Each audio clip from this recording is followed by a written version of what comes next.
You're watching Dr. Pepper Championship Week.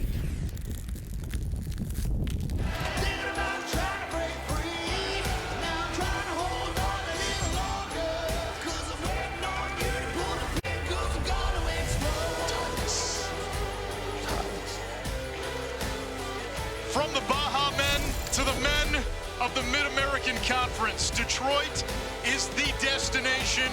Ford Field is Shangri-La. And for these two teams, this is their Super Bowl. Miami tries to repeat as MAC champion. Ohio seeks its first league title since 1968. It's the Battle of the Bricks here in Motown. Good afternoon from Detroit. Anish Shroff, former Heisman Trophy winner Andre Ware. We'll hear from Paul Carcaterra in just a moment. You have a rivalry game with more than a century of history. It's the second oldest rivalry in the MAC, and the stakes have never been higher. Yeah, they're high, and we got strength versus strength. Ohio, they want to run the football, and they've got the best rushing attack in the MAC, and led by Trey Tyus, their running back, who averaged, just under 1,000 yards this season. He's dynamic. He's their do-it-all back that they'll go to. They push it down the field with Parker Navarro, their quarterback, but it's the running game where they hang their hats. That's the bread and butter of this Ohio team. Bobcats have won 5 in a row. Tyus and Navarro, both in the top 5 in the conference in rushing. They meet a stern test in this Miami defense, led by the soul stone of that team, Matt Salopek. Yeah, this is the other side of that strength that we talk about. Matt Salopek is a sideline-to-sideline player. They love to blitz him. He makes plays all over the field. He had 4 consecutive years of 100-plus tackles. The guy's just a player on the defensive side of the ball. He was the defensive MVP of the MAC championship game last year. His head coach calls him our Luke Kuechly. And Paul, while Salopek is the heartbeat of the defense, Brett Gabbert is the heartbeat of the Miami offense. Indeed, Anish. A year ago, Miami hoisted a trophy on this very field without its leader, quarterback Brett Gabbert, who watched from the sidelines, wondering if he would ever play the sport of football again. Last October against Toledo, Brett suffered a gruesome injury, a compound tibula and fibula fracture. After surgery, and when the dust settled, Brett's main concern was being able to walk normal again, not throwing a football. He told me he wasn't sure he even wanted to play the sport again. He knew the road to recovery would be brutal. Once he decided he was going to make a comeback, he was all in, and he drew inspiration from players like quarterback Alex Smith, who had a similar injury while playing for the Washington Commanders. The timetable for return was 12 to 16 months. He was back in 10.5 months and didn't miss a start this season. It's been a crazy 14 months for Brett, gentlemen, and this time around he can win a MAC championship where he belongs, on the field. He won one as a true freshman in 2019. Can bookend his career with a league title. Ohio won the toss, elected to defer, so Miami will have the ball first from their own 25-yard line. And when you look at what Gabbert has done in his Miami career, Andre, his numbers right up there with the likes of Ben Roethlisberger. And what he's done against Ohio in his career, 12 touchdown passes, only 1 interception. That's for his career. So he has basically been flawless when he's on the field against Ohio. First team all-conference, Miami, winners of 7 straight. These are the 2 hottest teams in the Mid-American Conference, the 2 best teams in the conference, and playing for a league championship. Gabbert to the air, takes a shot on first down. The overshot his intended target, the first team all-conference wideout, Javon Tracy, as we look at today's impact players, brought to you by Voya. Yeah, for Miami, it's Keon Mosey. He is the guy that went over 1,000 yards, the only player in the MAC to go over 1,000 yards this season. And then on the other side, Blake Leak. He's a player that makes a lot of tackles, leads this team in tackles with 73 coming into this ball game. Ohio's defense the last 4 weeks has been living in the backfield. First carry for Mosey, the MAC's leading rusher, north of 1,000 yards on the season, and brought down by Ohio's top tackler, Blake Leak. It's amazing about Mosey. He just kind of kept climbing the depth chart. Was at this point last year was a third teamer. Just kind of worked his way up the depth chart and became a 1,000-yard rusher. They feel secure putting the game in his hands if need be. Miami lost some significant pieces in the transfer portal, including Rashad Amos, their top running back from last year. Out of an empty set on 3rd and 3.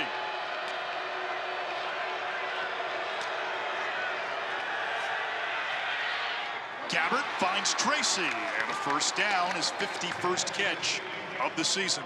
Boy, you're gonna hear a lot about this young man, Javon Tracy. Excellent hands, great route runner, and when you need it the most on 3rd down, that's where Gabbert will be going. Leads this team with 50 catches coming into the game. That 3rd down conversion significant. Miami came into the game 33% on 3rd down, next to last in the MAC. Only Kent State, which was the only team in the country below 20%, was worst on 3rd down. Yeah. Miami will take its time. They'll milk the clock. Ball control. They want to possess the ball. Mosey looking for room and swarmed in a sea of white and green. And that's this Ohio defense that had 31 TFLs in the last 4 games. You have to mix it up a little bit on the early downs, and these Ohio's good against the run. 97 yards is all they allow against the run. The best in the MAC and 7th in the entire country.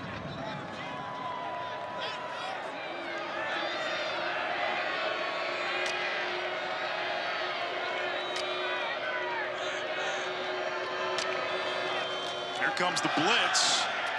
It's Mosey straight up the gut. And now 3rd down, and Andre, part of the chess match here. Ohio's defensive coordinator, John Hauser, spent 8 years on the Miami staff with Chuck Martin. And Chuck Martin told us, Hauser knows who we are. He knows what we like to do. Yeah. There are no secrets here. Well, now you just got to outplay him. It's got to be, mano a mano in terms of winning one-on-one matchups. That's one of the things that Hauser actually talked about, competing for 50-50 balls and winning when they're there. The tight end, Cold Iron, is in the backfield to block. Gabbert's throw complete to Tracy, slippery and elusive, and he picks up another Miami first down. Just talked about him on 3rd downs. Just excellent route runner. He really understands coverages. As a quarterback, I appreciate that. When you have a guy that understands zone coverages, sits down, shows you the numbers, where to slide to find a window for the quarterback, and then big on 3rd downs, he's going to work to get himself open. They really love his catch radius and his ability to make guys miss. You've seen that already. Yeah, he plays a lot bigger than that 6-foot frame. Off play action, this ball tipped, and it finds Reggie Virgil. A fortuitous bounce early for Miami, and another first down, a gain of 18 for the 6'4" Virgil. Yeah, he's their big play wide receiver, guy that can really stretch the field. But usually you see this with DBs, the tip drill. Well, guess what? I guess receivers can do it also. He's the second in 3 receivers that we're going to talk about a lot. Cade McDonald would be the 3rd. Shea Taylor, 3rd team all-conference linebacker, tipped it for Ohio. Look at the numbers for Virgil, who leads the team in receiving yards. This is a great opening drive for Miami. Gabbert is 3 for 4. Play clock down to 1. And they get the call off. They got a timeout before the play clock. Prior to the snap. I think Coach Martin Timeout, Miami. got to an official and got the timeout call. Timeout. Miami in the red zone on its opening drive.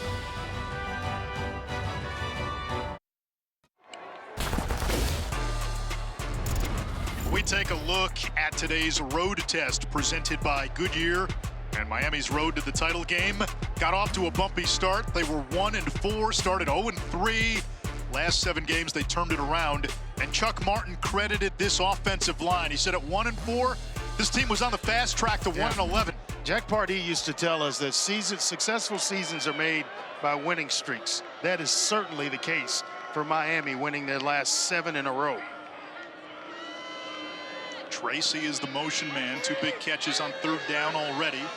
Opening drive for Miami, the defending MAC champions. Gabbert 3 for 4 against the blitz. Has to throw that away. 2nd and 10. Paul?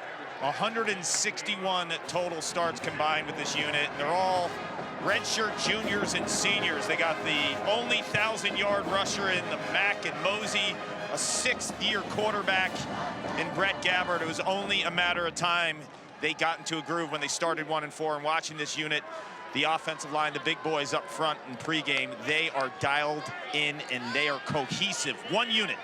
Only Charlie Nank, the center, number 77, right in the middle of it all. He's the new guy. 4 starters back.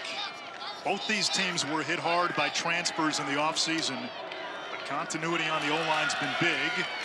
Mosey gets the call. It sets up a 3rd down. Andre, we do these games through the course of a season. Right. And a lot of teams nowadays, aggressive 3rd down, 4th down, they think of it as a 4-down philosophy. Not Miami. They will kick, they'll take the points, yes, they'll punt, they'll play field position, and that's part of their DNA. It is, and in the red zone, they've struggled a little bit. Only 2 touchdowns in their last 6 red zone trips. So you want to take points when you can get them. Got to come up big here on 3rd and 7. Cold Iron, the tight end, in the backfield. And where's Tracy, Anish? Down at the bottom right here. Gabbert looks Tracy's way, makes the catch, makes the first man miss. Can he get to the sticks? Looks to be a hair shy. It'll depend on the spot. Got to know where you are on the field. He makes the first guy miss, and if he just hits the gas and just goes vertical, get up the field once you make the first guy miss, I think he's going to pick up the first down. He tries to make Roman Parodi miss as well, and that's where he came up short. To your point, Miami going to try to take points here. Most teams, 4th and less than a yard, they'd go for it here. Not Miami. Chuck doesn't believe in that book. Wherever this book lies, he believes that he's kind of old school. Take the points. Dom Jobin puts the kick through. And if you look at Miami's MAC championship teams under Martin last year, 2019, special teams had a lot to do with it, especially the place kicker, Graham Nicholson, Groza Award winner last year. 2019, Sam Sloman, 4 field goals, 3 of 40 plus in a win against Central Michigan. His thought process obviously was working out for him because they won a lot of games at Miami under the leadership of Chuck Number Martin. 22 for Ohio is playing as number 31. 22, Ohio is playing as 31. And you know, the one thing about him is that he knows his teams. Whatever works in the book that may work for other programs, you know, it may not work for his. And he knows, a head coach knows his program better than anyone else, which is why he takes the points in situations like that. Yeah, they recruit to special teams. A lot of their defensive players play on special teams. He told us it's ingrained in who they are.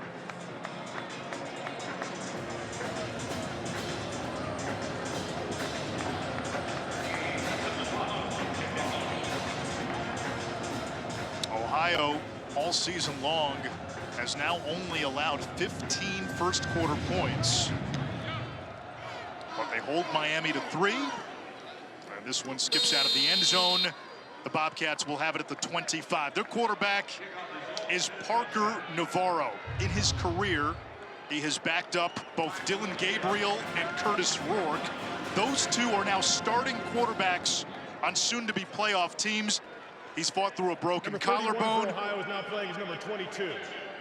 He's fought through Tommy John surgery. And Andre, he waited his turn for this season. Yeah, he really has. He's been in this program for 3 years.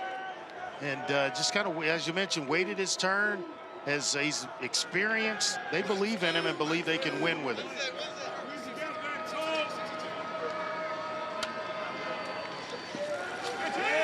He'll throw on first down. It's a wobbler brought in by Chase Hendricks for a first down. sophomore from St. Louis, as we look at impact players when Ohio has it. Yeah, that time it was Chase Hendricks, but you're going to see a lot of Coleman Owen, the other wide receiver. He's their do-it-all receiver. 5 catches, 142 yards in their last game. And then Brian Igwu on the other side for Miami. Ugu in pursuit of Navarro, who gets to the outside for a gain of 5. Both Navarro and Tyus, the two-headed monster in his top-ranked rushing attack for Ohio. Navarro leading the conference with 13 touchdowns. Ugu is a dynamic pass rusher with 7.5 sacks coming into the ball game. First team all-conference.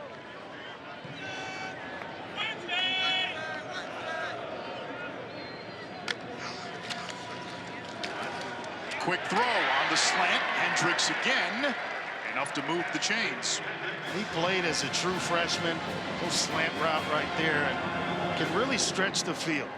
He's, you know, arguably their number 2 receiver, but he can step up and have a big night or a big day, big game here for Ohio, as all the attention right now is on number 6, Coleman Owen.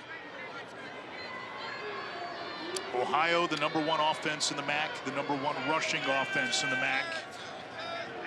And they've done it despite losing a former conference offensive player of the year in Curtis Rourke, who's now the QB at Indiana. Tyus tackled by, who else? Matt Salopek. First time we've called his name today. He was the defensive player of the year in the MAC a season ago. Andre, you said it. Best on best, strength on strength, or strength against strength. Tyus and Salopek is waiting to see this guy. We got a chance to see him last year in this very game. Over 100 tackles again this year.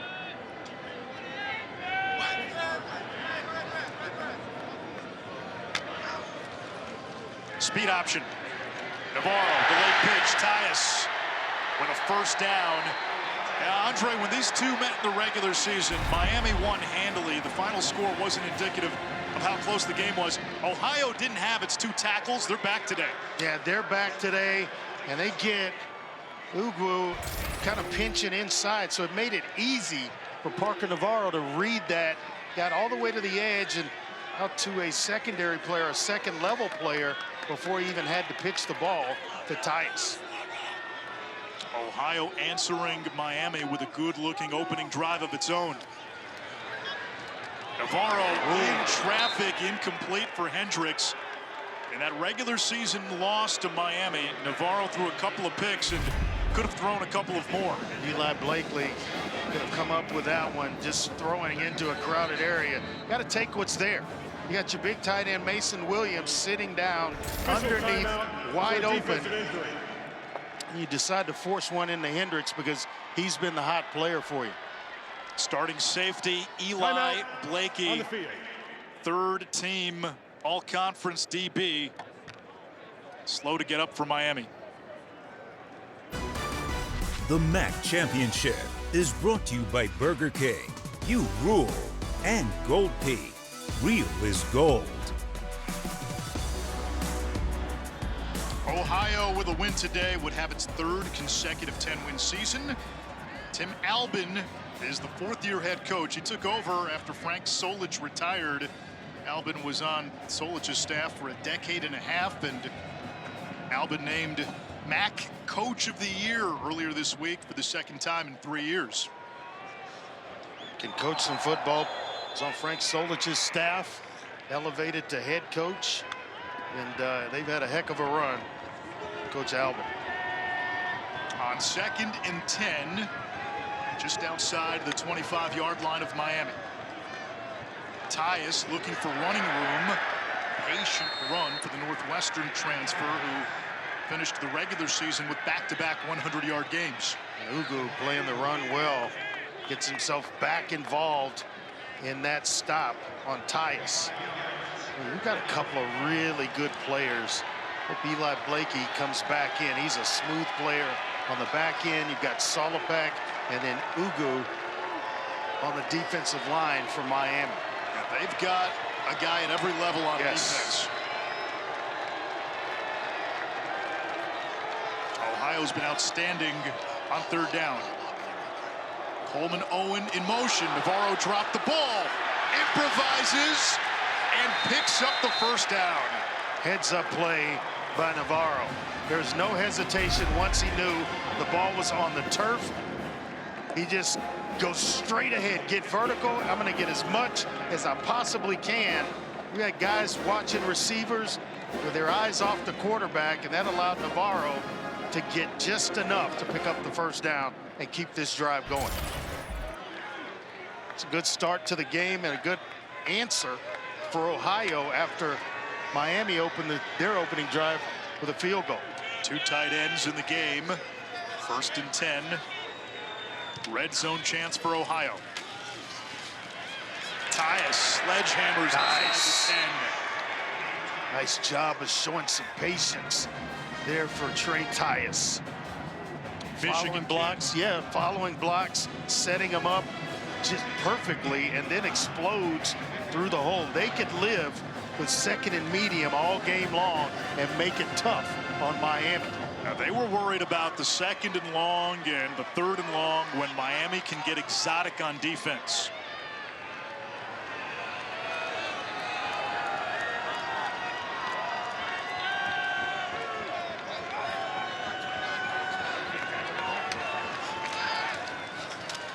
Back to the ground and back to Tyus. Bully ball from Ohio, and it's 1st and goal inside the 5. We talked a lot about Miami's offensive line and Carter's report, 161 starts up front for Miami, but you got to be impressed with this Ohio offensive line as well, moving and reestablishing the line of scrimmage for Trey Tyus. And Andre, they get 57. Carson Heidecker back in the lineup. He didn't play in the first meeting against Miami. Right tackle Jacob Dennison also didn't play. He's been back. Navarro keeps it. Touchdown, Ohio. They answer the Miami field goal with 6. Navarro is very much the dual threat quarterback and a weapon for Ohio.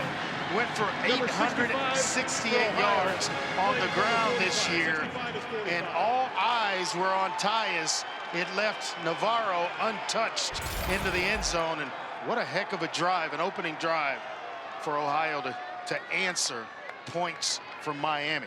Gianni Spedic for the PAT. 7-3 Bobcats. If Miami wins, they'd be the first repeat champion in the MAC since NIU more than a decade ago. If Ohio wins, it would be the 5th different MAC champion in 5 seasons.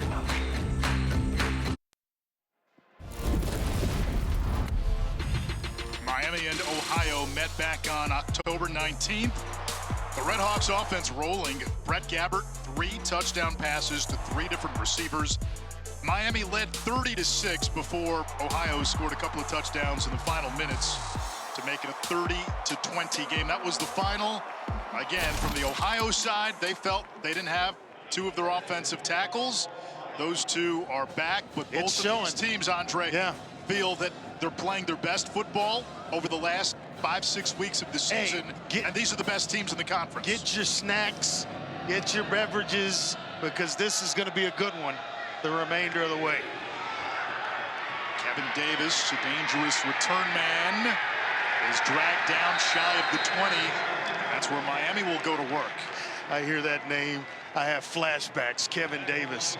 This is a guy that faked being sick when I was a senior in high school on the 400-meter relay. I'd just run the open quarter, and my football coach was like, forget about him. Andre will run it, won't you? And I would run through a wall for Coach Doug Ferris. He faked it? Yes, he faked being sick because he didn't want to run the mile relay. Guess who ran the second leg? You clearly and cramped up from the neck down. I can see you've let it go. That name brings back some scary memories. Davis in the backfield on first down. Gabbert will run. Slides past the 25. No flag. No flag. A quarterback sliding is a defenseless player the moment he begins the slide. And all you really got to do is touch him down or go over the top, because in college, obviously, he's down. And when you see him slide, I'm surprised. Totally blown away that Adonis Williams Jr. does not get a flag thrown here for that. It's not targeting because he leads with the shoulder, but I'm shocked there's no flag. In agreement with you. Second down, 3 to go. Gabbert was stunned as well. Mosey with a seam. Knocked down, but not before a first down. You think of the running back room for Miami. They had a real good one last year in Rashad Amos. He transfers to Ole Miss, not really playing much there. They had Kenny Tracy, who was going to be their starter, torn ACL. He's out for the year, and Mosey works himself to the top of the depth chart. And I tell you what, they just washed the entire right side of Ohio's defense down inside. That gave Mosey a big hole to run through. A lot of green turf. Miami's been snapping the ball with less than 5 on the play clock on every single one of its snaps. Gabbert under pressure flushes this out of bounds in the direction of Andre Johnson. That's the experience of Brett Gabbert, because a lot of quarterbacks just hang in there or take a sack. He feels the pressure and a guy coming free on him, and it was Braylon Henderson there. He just throws it away. Let's come back on second down, as opposed to taking the sack and losing yardage by doing so. Sixth-year senior. He's played a little bit of football. Yes, he has. Older brother Blaine Gabbert, standout at Miami, first-round pick, a dozen years in the NFL.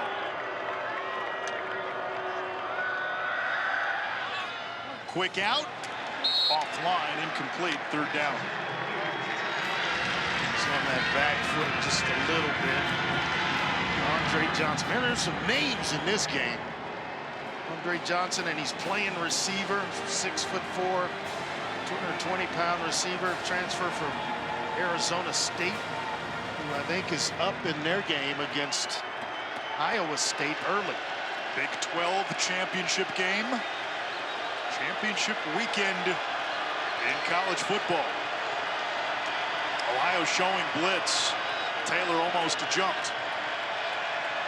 Play clock down to 2. Down to 1. Screen pass. First catch for Cade McDonald. And an outstanding tackle in space by Tank Pearson, their top corner. And Miami will have to punt. Yeah, John Hauser told us one of their keys to the game defensively would be tackling in space, out in the open field. Well, there's the definition of it right there by Tank Pearson. It's a heck of a job against a receiver, a bigger receiver in Cade McDonald, but he was able to get him on the turf and force a punt here by Miami. Alec Bevelheimer to kick it away with Coleman Owen back deep. Owen's got 2 punt return touchdowns in his career, one this season, and met by a sea of red as soon as he makes the catch. Time for a studio update. What do you got, Matt Barry? Gentlemen. That was a very neutral update, giving Matt's ties to Tempe, Arizona. Yeah, it is. But he's a professional. He's got one eye here, but the majority of it is, the other is on that game, no doubt. Tell you what, if Arizona State wins, Kenny Dillingham may go viral yet again. Oh my their goodness. head coach. I love the excitement, the passion in which he coaches with. Tyus gets the call on first down, picks up about 4.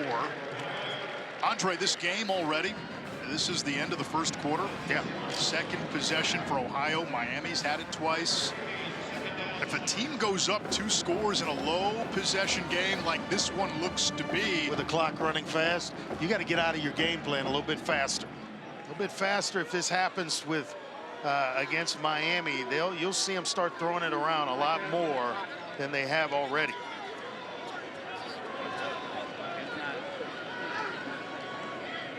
Ohio does not have to call a play, but they do. And a quick hitter to Hendricks with yet another catch. He has all 3 Ohio receptions, and we have played 1 quarter in this 2024 MAC championship. Ohio leading the defending champion Miami 7-3. Coach, you're playing an experienced Miami defense. What's the best way to attack this unit? We got to stay on schedules and offense. Something we didn't do in the first meeting. So far, so good. I think you got a great chess match with both quarterbacks at the line of scrimmage. A lot of checking. They know a lot about us. I'm not concerned about that. I'm concerned about what we know. And right now, we've been on schedule. We'll see if we can finish and get some points out of this drive. Thank you, Coach. Thank you. On schedule is right. Ohio only had 1 third-down attempt in that opening quarter. Little screen pass. Tyus finds a tunnel.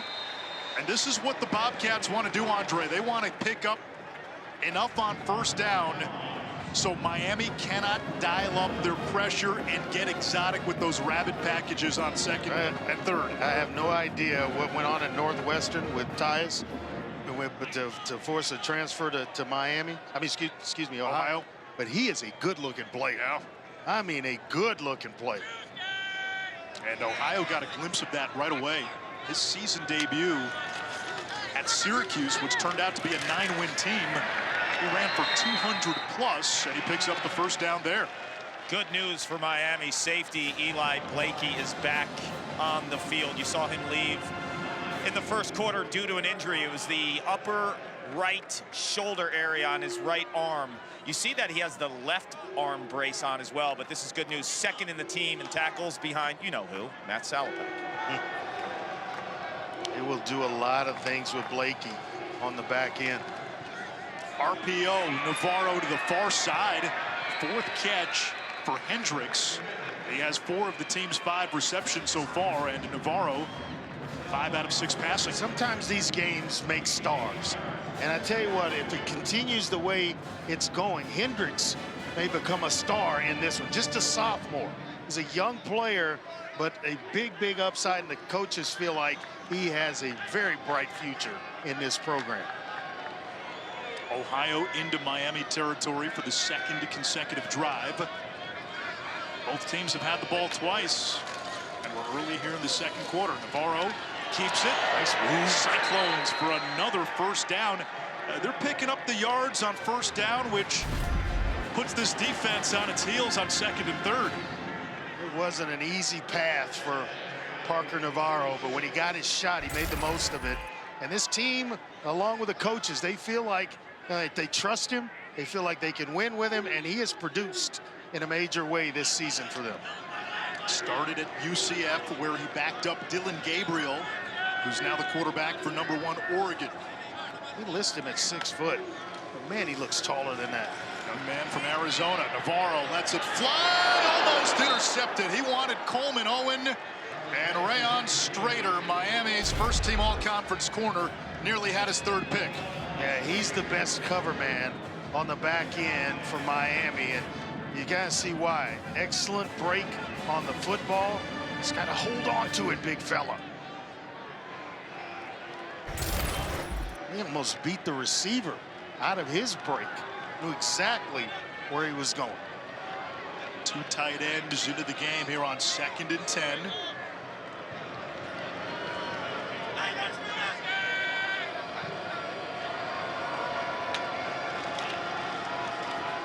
Here comes Tyus. Now Ohio's got to be careful. It's 3rd and long. Miami bringing in its 3rd and long personnel, and these were the situations that kept Tim Albin up all week. Yeah, heck of a tackle by Oscar McWood out of right here in Detroit, Brother Rice High School. One of my best friends, Mike Farr, and a teammate here in Detroit with the Lions, attended that same high school. Brother Rice. Ty Wise, the middle linebacker, lined up off the edge. How about the call? The draw play on 3rd down and 9. It works to perfection. Got everybody thinking they had to throw the football in this situation, and they unleashed their top weapon on a draw play. Everyone spread out. It's the perfect formation defensively to run this. You get pass rushers coming up the field, and all of a sudden, here comes Mr. Tyus. Anthony Tyus grew up 2 hours from Detroit, Portage, Michigan. Now they're going to split him out wide. He's got about 20 friends and family in attendance today. Maybe a screen to him, tunnel screen. They like running quarterback draw two out of that empty set. Instead, they go to Hendricks, who has matched a career high with 5 receptions, and we're still early in the second quarter. And Coach Alvin told Paul during our break that they needed to stay on schedule. Got a little bit behind schedule when they had to run the draw play, but for the most part, here in the first half, they've stayed on schedule, and that's allowed them to really do what they want offensively, and it's putting a tremendous amount of pressure on Miami's defense. 11th play of the drive as Mason Williams, the tight end, motions to the slot.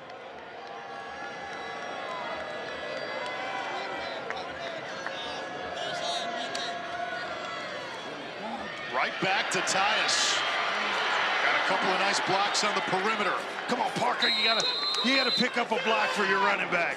As a quarterback, he's out there in space, at least a shield block. He kind of throws and misses everybody. As Tyus breaks it back, you're gonna see Parker Navarro come into your screen. Go ahead and get you a block there, big fella. He wanted to, and then at the last moment, business decision. Business decision. Discretion over valor. Ricky Hunt gives Anthony Tyus a well-deserved breather. 65 yards on 10 carries for Tyus. Navarro, screen pass, backwards pass to Hunt. And it is incomplete. They ruled it incomplete. The white hat, Andrew Special, the referee, says incomplete, but looked to be a backwards pass. And it was very, very close. Hunt is the primary backup. I will say it was a backwards pass, so that is not an incomplete pass. Instead, a loss of 3 instead of 2nd and 10, 2nd and 13. Certainly looked that way in real time. Now you're off schedule. See if they can get a big chunk of this back here on 2nd down. Owen motions. Quick hitter, Rodney Harris, who had the best game of his career against Miami in October. 7 catches for 72 yards. He makes all the contested catches. He's not afraid to go over the middle. Will climb the ladder to make plays for this offense. And man, they've got a couple of weapons. Hendricks has stepped up, waiting on the first catch from Coleman Owen, their #1 receiver, but the other guys are getting themselves involved. This is the 14th play of this Ohio drive.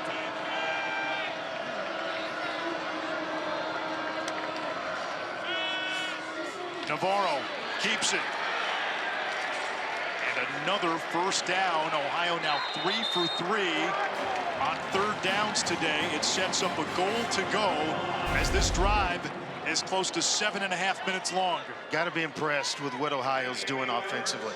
I mean, it is a mixture. Some Parker Navarro, some Chase Hendricks, Rodney Harris has gotten involved, and obviously Anthony Tyus, or Trey Tyus for Ohio, spreading the wealth around and keeping Miami off balance. Blakey, meanwhile, coming off the field. He's headed to the locker room. Tyus, between the tackles, wrestled to the ground by Salopek. 2nd and goal. I love the patience that he shows when he's running the football. Allows the offensive line, their blocks, to kind of set themselves. And then he has enough explosion and speed to really hit the hole when he needs to. It's impressive. I liked him on film. Really liking him in live action. 4 100-yard games this season, and close to 70 yards rushing in the first half. A chance for more. Miami swarms. Now it's 3rd and goal. Andre, 4-down territory or not? Yeah, I think if you have a chance to go up by a full score, unless Miami goes down and goes for 2, which I don't think so this early, but you may roll the dice if you get to that point. But they've been pretty good on 3rd down here early. I think we know what Dan Campbell would do. Oh, there's no doubt he would go for it. Maybe some of this building rubs off on Ohio. 17th play of this drive. 9.5 minutes long. Take a timeout. Timeout, Ohio. Their first charge, timeout and a half. Timeout on the field. Big sequence upcoming for the Bobcats, looking to make it a 2-score game. The AT&T Countdown to the College Football Playoff National Championship, Monday, January 20th on ESPN. Yeah, that's how I get by.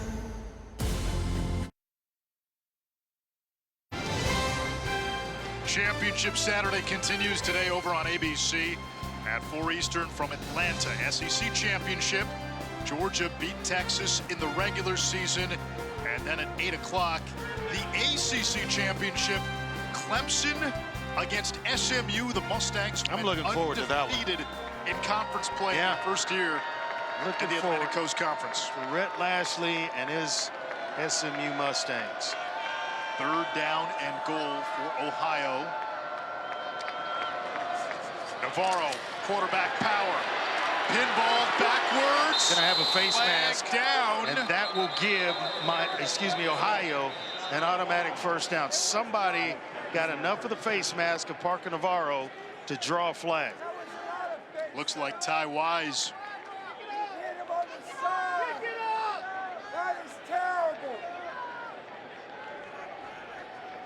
Personal foul, face mask, defense, number 52.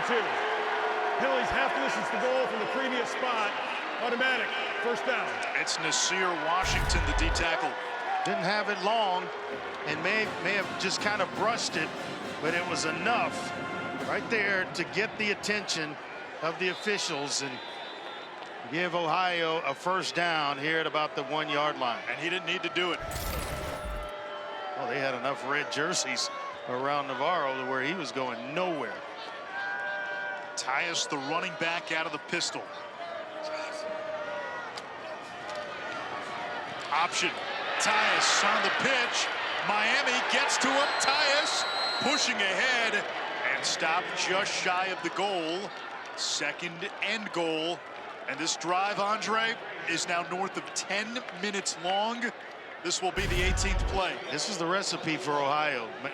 Possess the football. He's got one guy outside his end man on the line of scrimmage. It tells you to keep it. Navarro breaks a tackle in the backfield, and he's got his 2nd rushing touchdown, his 15th rushing touchdown of the season, and Ohio with a 2-score lead.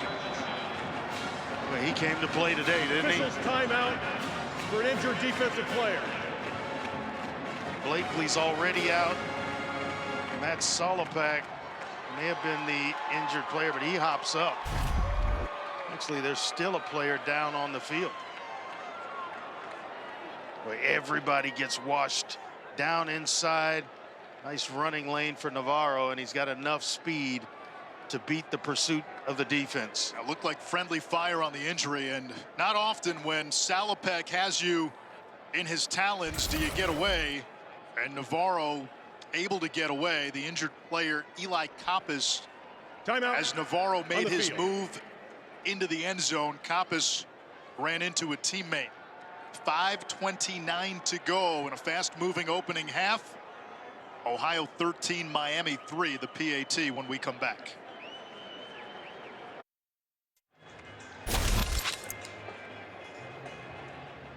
Here's where Eli Kappas got hurt.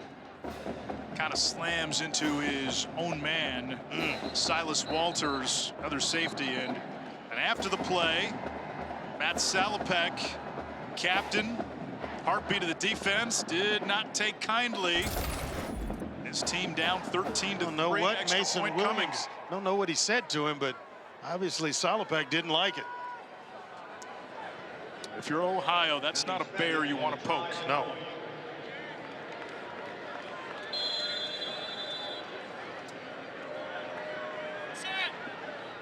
Spedic on for the PAT.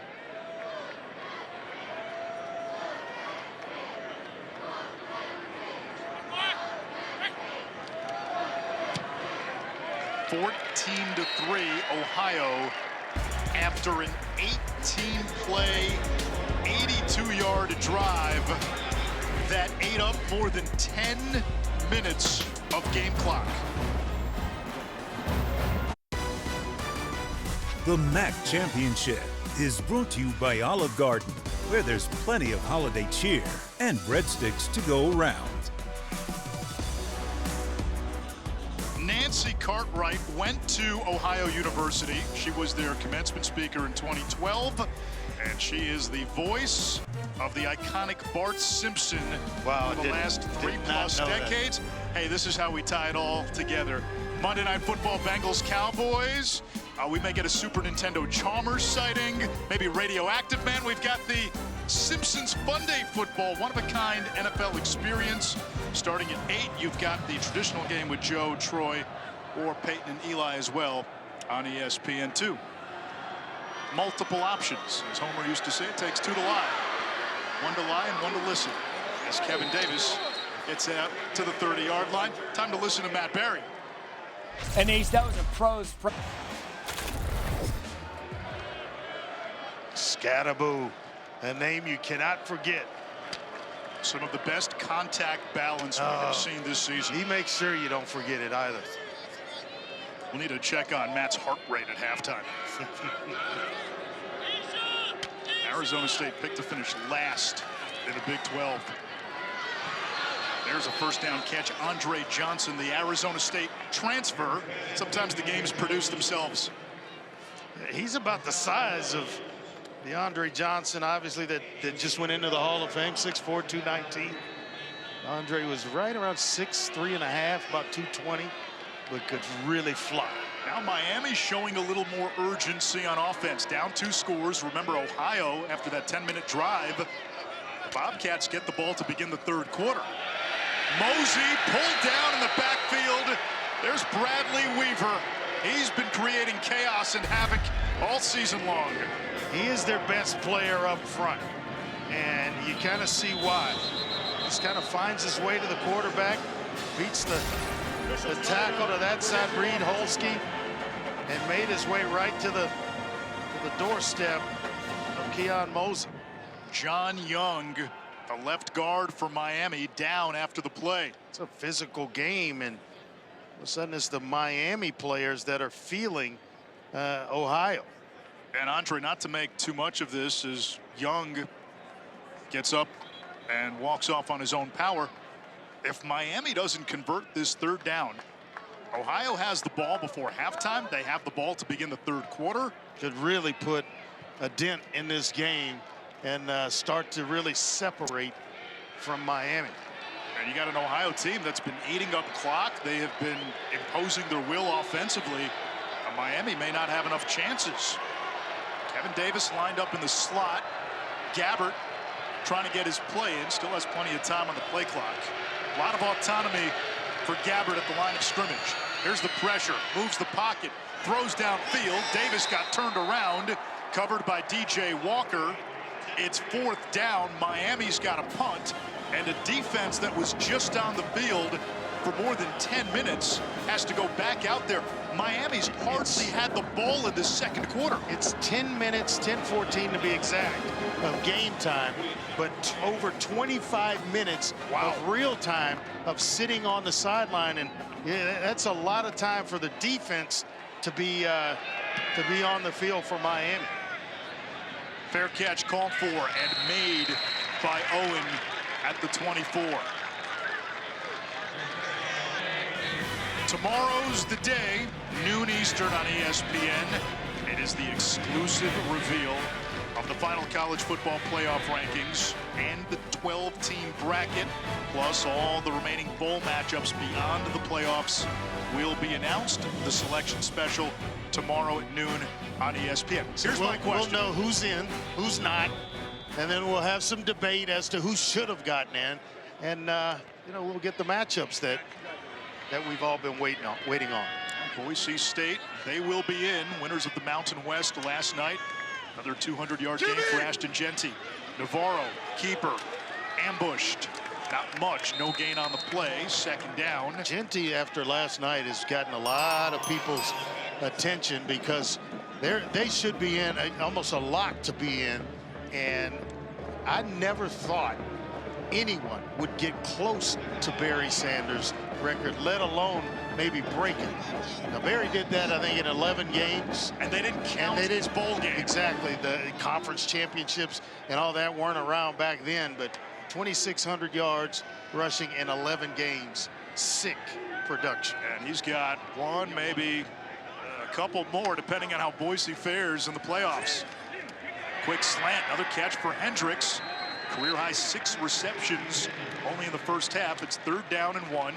Bobcats have plenty of time, 2 timeouts and the 2-minute timeout. He's a good-looking receiver, isn't he? And having his best day in the championship game. So the lights don't bother Chase Hendricks whatsoever. Big 3rd down. Ohio wants to stay on the field. Miami wants to give its offense another chance before halftime. On the ground, Tyus like a battering ram. 1st down, Ohio. Just kind of slipping through tackles.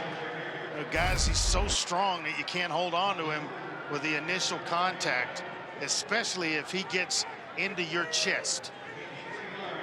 You're talking defensive linemen that can't hold on to him.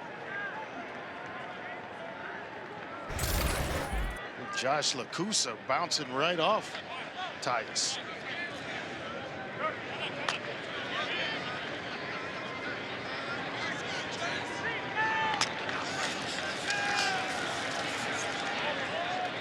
Navarro finds Coleman. Finally. First catch of the game for the 1,000-yard receiver for the Bobcats. You guys saw Matt Salopek really upset after that last touchdown by Ohio, and he's been fuming when he was walking off the field. He was letting the refs have it. He feels like he's been held quite a bit in this contest and also being hit late after play. So obviously Ohio is on red alert when they're dealing with 15 in red, knowing he's the central piece of this defense. Timeout. And they know they have to account for him on all fronts, and he's been feeling it, and he's not happy. Continued chatter with the officials from Salopek as we take the 2-minute timeout in this MAC championship. 4th game of the Big 12 championship, Iowa State, Arizona State, plus it's take 2 for Georgia and Texas in the SEC championship. Plus we had games last night. Friday's finest, Dan Mullen, Joey Galloway joined me. Coming up, guys, I need this half to go quick so I can get back to the Big 12 viewing party. I don't know We'll if speed we it up can for go you. any faster, Matt. We'll speed it up for you, I don't know if we can go any faster. Who you got? Texas, Georgia. I think Georgia wins. I think Georgia's going to win the whole thing. I agree with it. I don't know about the whole thing, but they've had some problems against certain teams. Tyus with a 1st down. They are so talented. If they cut down on their turnovers as Miami Charge timeout of the half. It'll be a 30-second timeout. calls the timeout. The key in that game is getting Beck off to a good start. Yeah. If he gets off to a good start, then Texas is in real trouble. If Beck plays clean, and that's been the problem when they've had their struggles. If Beck is clean, Georgia, you know, the is a tough defense, out. you know Georgia's defense is going to show up. Right. Now they've got to just take care of the football, play clean early, and kind of march their way on to the playoff. Andre, this has been a low possession first half. Both teams have controlled the clock, played the clock, Ohio especially. But in this 2nd quarter, it has been all Ohio. Miami's had the ball for 70 seconds. Texas wins. Is Georgia in? Yes. 3 losses. Yes. I don't know. I definitely wouldn't say they're automatically I think they'll get in after last week's win. Yeah, nail biter against Georgia 8 Tech. overtimes, yeah. Navarro, quick throw. Harris, the reception. I know you loved it. Teams couldn't run out of the shotgun at the 3-yard line. This ball control by Ohio is mind-numbing for Miami, and it's not looking good defensively. Eli Blakey went into the locker room with an injury now. Nazir Washington, guy in the middle, the defensive tackle, he just walked into the locker room. And it's a gassed defense, too. Navarro looking for a running lane. Chased by Wise. Navarro turns the corner, picks on the first, and gets out of bounds. And the Ohio bench loves it. I know how fast Ty Wise is, and he can run. But Navarro hit a gear and just kept him at bay. Had an angle and everything and could not make the play even with an angle. Navarro picks up another Ohio first down. They have been just about flawless on offense since the opening kickoff. Navarro north of 900 yards rushing for the season. Tyus went over 1,000 yards in the first half. Or should I say their first possession, because they're going to get it first after halftime. Navarro's got time. It's juggled and dropped by Hendricks, who was wide open. Been just about automatic in the passing game for Navarro. And you see Chase Hendricks miss many. That one just couldn't hold on to it. I think he saw he had some space around him, was ready to run before securing the catch. I may come right back to him. I'm a quarterback in the huddle. Hey, I understand. I'm coming right back your way. He's had a good first half, 6 catches on 8 targets.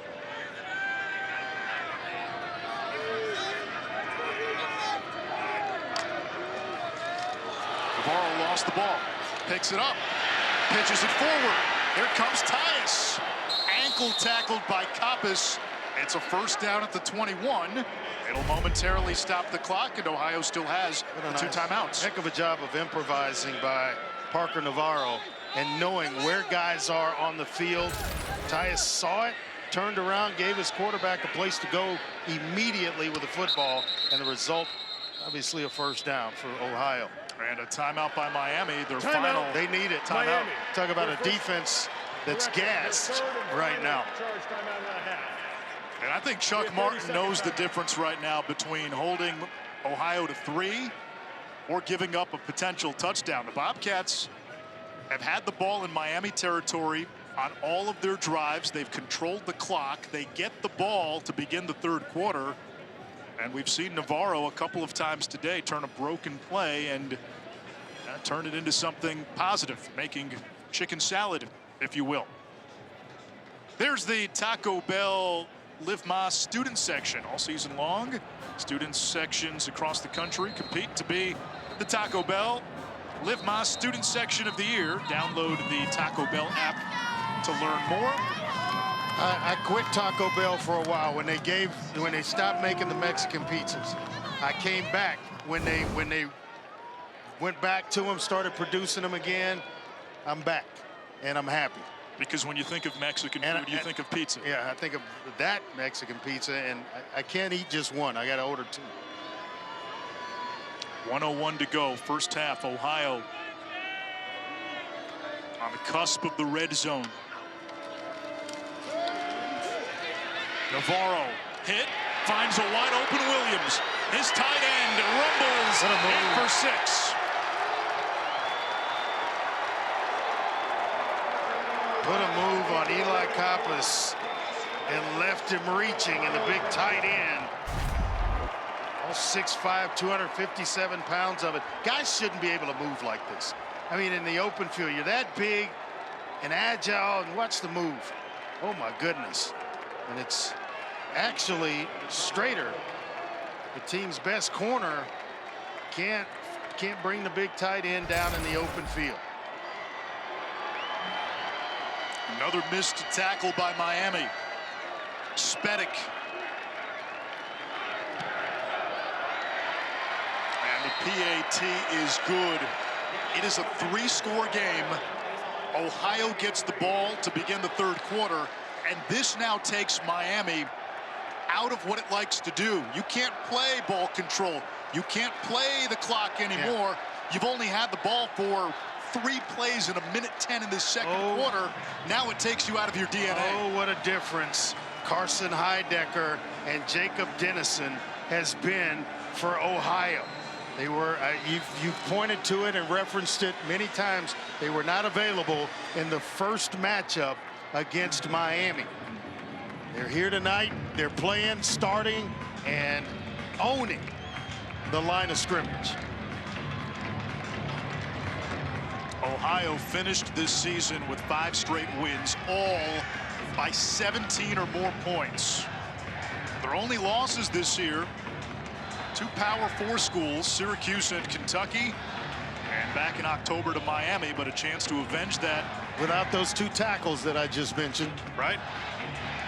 Playing tonight, and my goodness, a lot of good things happening for Ohio in this one. 101st meeting between Ohio and Miami, a rivalry that about 20 some odd years ago was dubbed the Battle of the Bricks by the marketing folks. Not much for Kevin Davis. So Miami out of timeouts, 48 seconds to go in this first half. We'll start deep in their own zone as we look at the current college football playoff rankings and the bracket, brought to you by AT&T Boise State. Based on current rankings right now, how these teams are. Boise State, the top 4.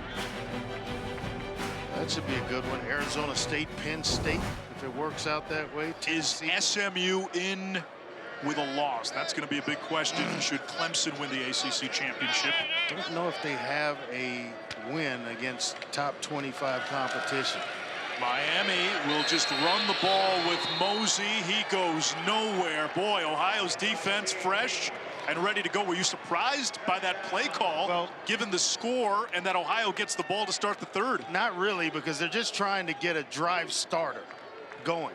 And no timeouts. If they pop a run, then obviously they hurry and start trying to maybe spike the ball after a first down and get themselves going in that manner. But they're not going to rush here because no timeouts.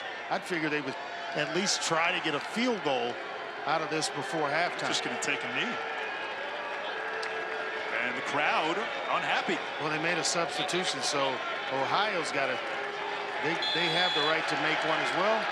Miami runs one play on its last possession of the second quarter. The Red Hawks had the ball in the second quarter for 2 minutes and 2 seconds. Ohio in full control, looking for its first MAC title since 1968. Matt, Joey, Coach, take it away. Welcome back to Dr. Pepper Championship Week.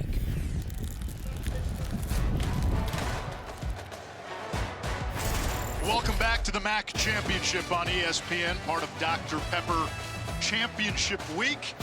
Ohio had the ball 3 times in the first half, only 3. Scored a touchdown each time. They're halfway to a MAC title. Anish Shroff, Andre Ware. We'll get to Paul Carcaterra in just a moment. Ohio had the ball. They controlled the game, and they imposed their will in the first 30 minutes. Yeah, and it was on the ground, really. Parker Navarro averaging just under 5 yards a carry. When you talk about Trey Tyus, he averaged 5 yards a carry. So the two of them together, the mix and match between the two of them and the running game and the offensive line, dominated the first half of this one. And now Ohio will get the ball to start the third quarter. One of their drives in that second quarter, more than 10 minutes long. And Andre, you mentioned Parker Navarro, his ability to improvise. He's made plays with his feet and his arm in the first half. Yeah, he has. I mean, you talk about fumbling a snap, picking it up. They needed a first down. He's able to get the first down. Looking to throw here. Fumbles the snap again. Finds Trey Tyus. Another first down. They just kept generating first downs. Parker Navarro with 2 first-half touchdown runs in this one. 2 of the 3 drives, he got himself into the end zone and then threw a touchdown pass to Mason Williams. Just dominance for Ohio in the first half. 3 total touchdowns for Navarro. A MAC leading 15 rushing touchdowns in the season now. And they come out throwing. Finding Rodney Harris. First down, 11 yards as we check in with Paul. They are the champs. We knocked them down, but we know they are going to get back up. That's what Tim Albin, the Ohio coach, just told me moments ago.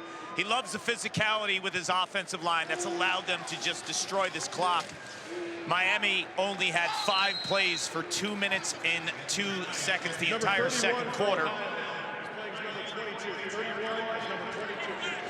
Parker Navarro, he went on to say, has been super creative with his feet. He's extending plays, and field level, I'll tell you what, guys, he doesn't look like a big, powerful type athlete, but he just knows how to use his feet and how to find seams. He has been outstanding today after struggling in that mid-October loss to Miami. I'd say slippery is how I would describe Navarro. Gets away from Ugu, finds a wide-open Coleman Owen, who catapults in Miami territory. How about Owen authoring the third 1,000-yard season in Bobcat history as there's a Miami player down. It's one of the corners, Luke Evans, and Miami thin at corner to begin with. Yeah, Owen went off against Ball State. 142 and 2 touchdowns on just 5 receptions. And he's their top receiver. You mentioned it, going over 1,000 yards. Only 2 catches in this one because they know Miami has been bracketing Owen. So guys like Hendricks, other players, Mason Williams, the tight end, Tyus in the passing game. Everyone around Owen has stepped up in his absence.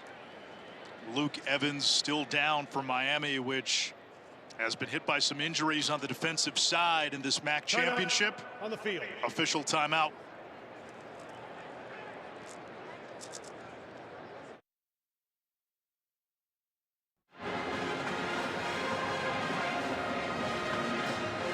Luke Evans taken off the field for Miami, so they will substitute William Hardrick opposite Rayon Strader at cornerback. Parker Navarro much better today versus the first meeting against Miami. And that's 2 starters in the defensive backfield for Miami. Blakey and now Luke Evans out of the game. Coppice, who's in for Blakey, is the one high safety. Quick slant. Owen the catch, close to another first. The play selection to begin this third quarter tells you Ohio's not going to be conservative. They respect Miami. They had success throwing the ball on early downs in the first half. They continue with that here in the third. And going no huddle. Tyus squeaks out a first down. That's something out of nothing there, but it's a lot of red jerseys around the line of scrimmage. They're able to get the push necessary for Tyus to pick up the first down. I don't think we could say enough about the job that Ohio has done on the offensive line. They have owned the line of scrimmage. That gives you the ability to run your entire playbook. Whenever you want to run certain plays, you can get it done because of the play of the big guys up front.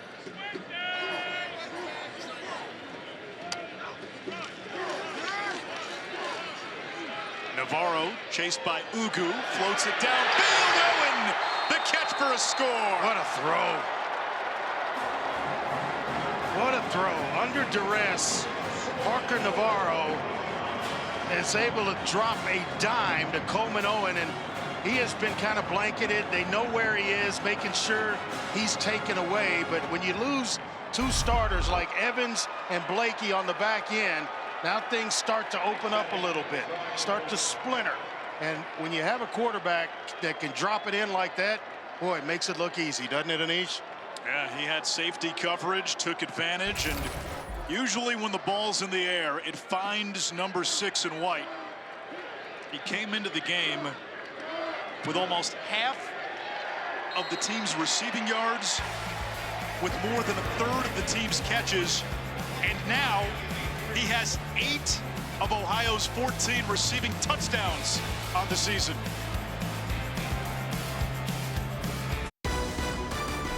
The MAC Championship is brought to you by Taco Bell. Download the Taco Bell app and vote for the Live Más Student Section of the Year.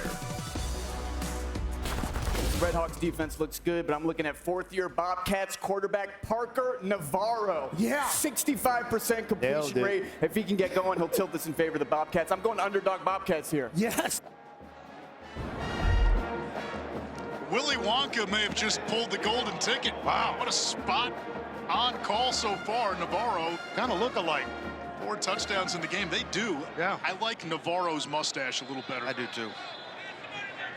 Got to grow in a little bit more on the other side, but Navarro's he's developed. 188 yards, 16 of 19 passing through the air. 2 touchdowns passing, 2 rushing. Bouncing kick fielded by Kevin Davis. Miami looking for a spark of any kind. And they'll start inside their own 25-yard line. Hey, you're not off, Andre. They do look alike. I'm going to grow that mustache in a little bit more. November's over, though.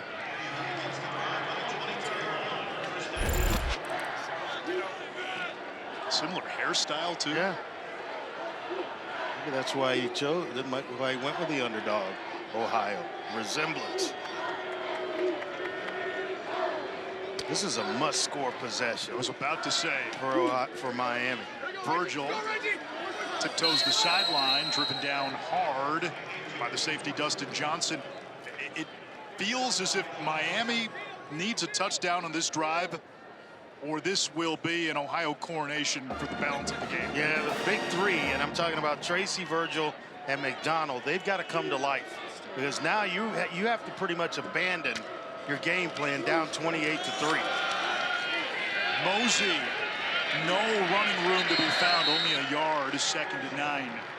Virgil's got to touch the ball more. He's their leading receiver in terms of yards. He's long, he's fast, excellent versus man-to-man. McDonald, it's the first 3.5 games, but he's excellent after the catch. And then we saw what Tracy was able to do the opening possession for Miami. So they've got to start to get the ball and spread it around to those 3 receivers. Miami scored a field goal on its opening possession, nothing since. Gabbert 7 out of 12. Tracy with another catch. It brings up 3rd down. Been a tough go offensively. Miami's rushing attack has been stymied by the #1 run defense in the MAC. And no explosive plays to speak of for the Redhawks. They're only going to get better. They came in averaging 97 yards a game, and they have refused to allow Miami to get the running game started. Empty set on 3rd down.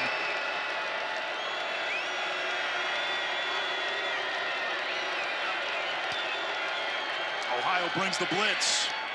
Incomplete for the tight end, Cold Iron, and it's 4th down. And the punt team led by Bevelheimer will come on. That's a great football name, isn't it? Cold Iron. There's a great Maybe he makes our all-name team. Yeah, there's a great Kipling poem, Cold Iron, where the end of it is something along the lines of iron. Cold Iron is a master of them all. We got to get him going as well in this game. Line drive kick. Owens got a chance here. 2 career punt return touchdowns. The transfer from Northern Arizona. The former Lumberjack. 1 man to beat, but there is a flag. Owen zagging outside the 15, but a penalty marker all the way back at the Ohio 35. What a return by Owen.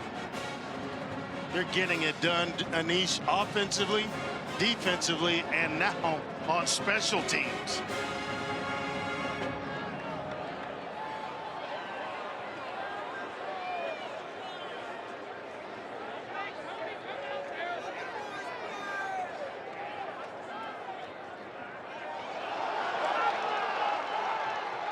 Ball comes out at the end.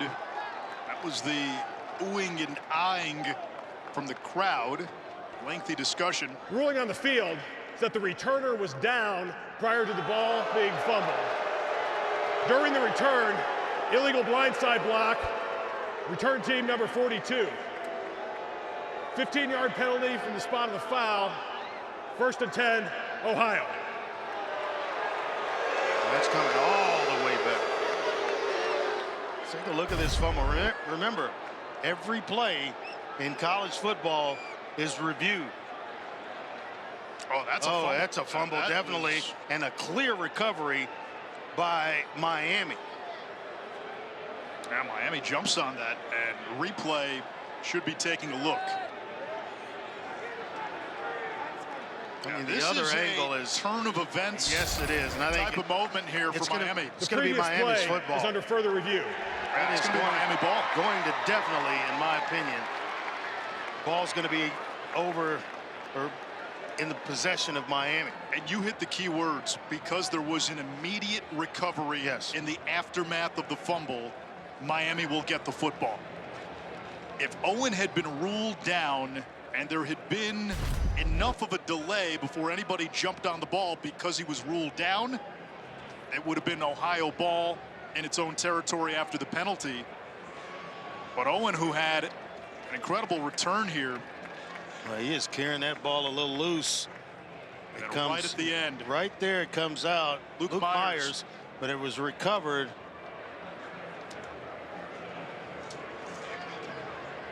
Trying to find the number of the recovery. Yeah, that's Hudson That's Powell. a Powell, yeah. The long snapper. He's Johnny on the spot, where it's a clear recovery by Miami. How many times have we seen Chuck Martin's teams win and compete by dominating on special teams? You think they're left for dead, and all of a sudden, here they come, and it's a special teams play. And we're oohing and eyeing over the return of Owen, who eventually puts it on the ground. And there are two Miami players there, but ultimately it's Powell. I think it's going to be Miami's football.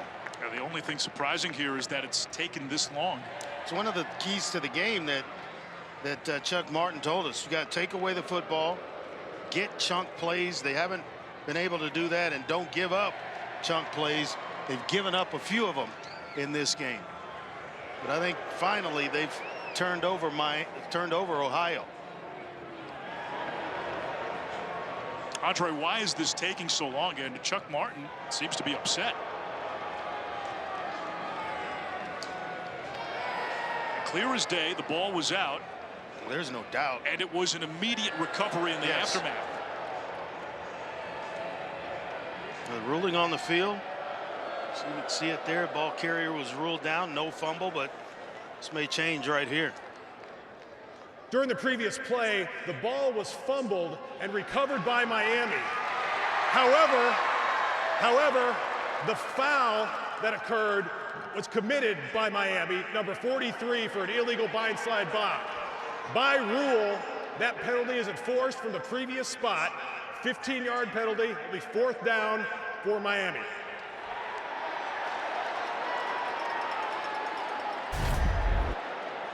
Now let's go back, Andre. It appeared initially they had, I thought, called the penalty on Ohio. I mean, if you're blocking, it's Ohio that's blocking. Now watch right here. Okay, there's the penalty. Yeah, that is an illegal blindside block in every way. Not sure why Grant Lyons decided to hit a guy that wasn't involved in the play. And Chuck Martin livid. Yeah, I mean, because he said a blindside block, you automatically think that it's the return team. But that's clear that it's Lyons. So not only do they lose the football, it's going to be 15 yards and a re-kick. And you've given Owen a chance to catch his breath, get some wind back, and he'll have another opportunity to return a punt. Man. What a turn of events that was. The pendulum was about to swing. Right. Now another delay. Okay. The previous play is under further review.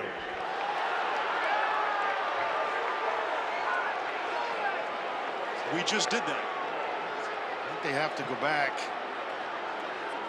and decide where the football's actually going to be placed. And I was scratching my head after the previous explanation. A lot of confusion down on the field. So the way the play originally unfolded, Miami punts on 4th down. Owen has a big return.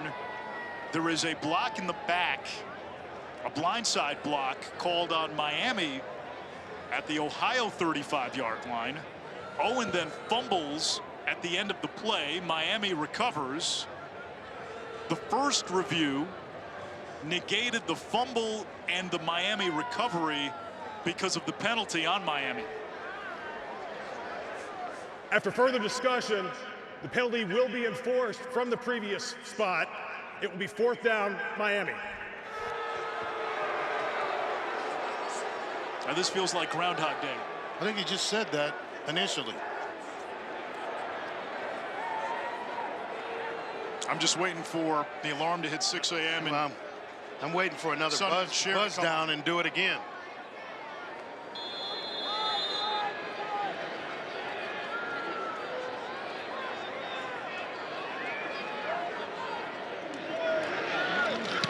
Bevelheimer kicks it away. Another line drive. This one bounces. And Owen watches it go out of bounds at the 33 of Ohio. So, after all that, it's Bobcat ball. 10:15 to go in the third. Ohio with a commanding 28-3 lead. And this is a Bobcats program where their last MAC title came in 1968. However, in the era of league championships, they have been in the MAC title game 5 times. 0-5. 2011, they had a 20-0 halftime lead on NIU, lost. Nearly upset what was, at the time, an undefeated Western Michigan team in 2016. And then 2 years ago, fell short against Toledo. Miami won this game a year ago, knocking off Toledo. First down, it's Anthony Tyus picking up 5 more, up to 87 yards on the ground. He crossed the millennium mark earlier in this game. Great block by right guard Christoph Atkinson. Kick out. He had to be patient and wait for him to come from the right side of the offensive line to kick out to the offense's left. I'm sorry. Boy, I tell you what, Tyus runs with so much patience. Ohio will take its time. Bruno, the motion man, option. Tyus stood up.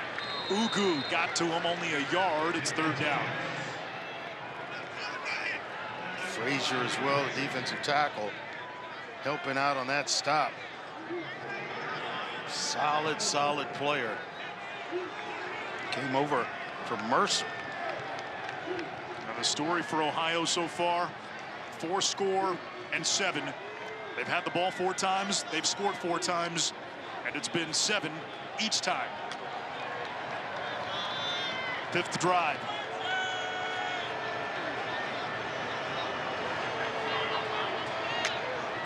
Navarro 16 out of 19 through the air, 17 out of 20.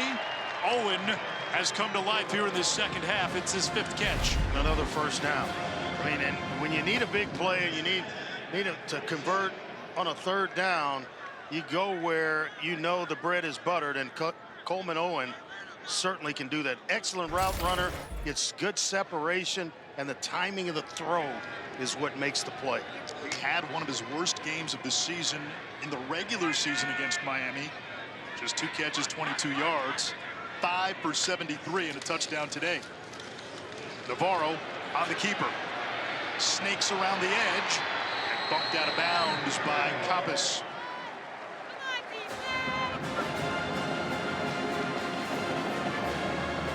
Two different occasions, I've seen Navarro outrun Ty Wise, who had an angle, and then there, Adam Trick, a defensive end, who could not run down Parker Navarro. Turns into another Ohio first down.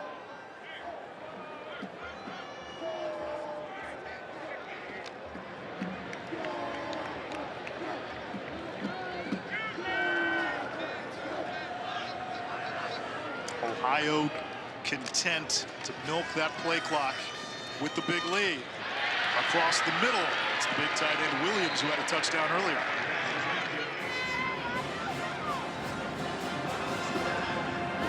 Williams was hurt last year as a true freshman.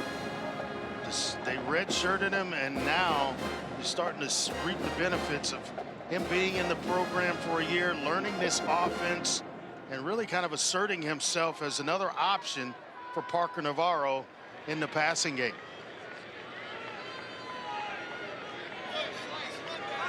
Fifth straight drive, Ohio has marched inside the Miami 30. Navarro again keeps changing direction. And ends up picking up a spin move on him.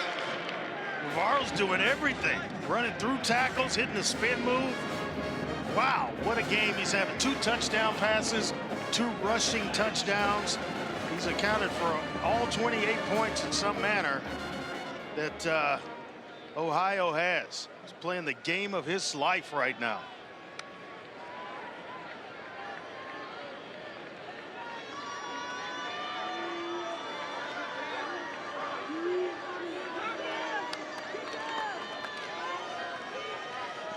Tyus in a phone booth. Nice. Brought down by Wise, but not before first down. Andre, what has been the most impressive part of Ohio's offense today? I think it's been the offensive line. And you don't really talk about them a lot because you see the production from a guy like Tyus, a guy like Navarro, Owen, Hendricks. But the big guys up front, they've protected well when they want to drop back and pass, and they've certainly opened the hole and reestablished the line of scrimmage past where the football is marked. Ohio averaging almost 5 yards per rush, almost 7 yards per play, and they are perfect on third downs, 5 for 5. Play action. Looking for Owen, broken up, incomplete. Got a player down here right now, Miami defensive lineman, but Parker Navarro is in a zone right now. Andre, you mentioned. Keep in mind, too, just 2 years ago. Offense, number 57. 10-yard penalty from the previous spot. First down.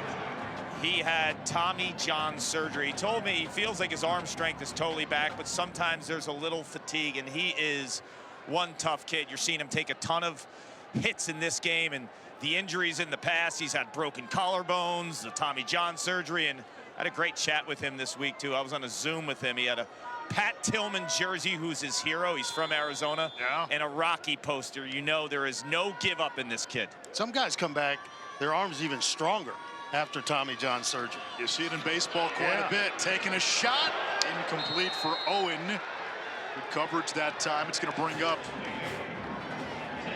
a 2nd and long. After the holding penalty, you brag on the offensive line. See what you made me do, Anish?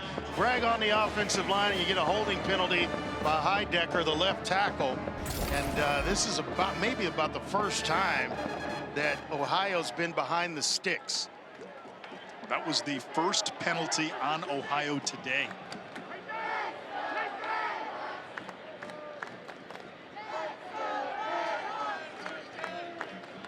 Tyus at 95 yards rushing. Navarro's run for 55. Quarterback draw.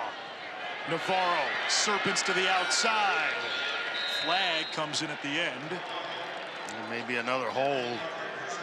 Yeah, we may. It's getting ever so close to the first punt by Ohio if they keep up this. Holding.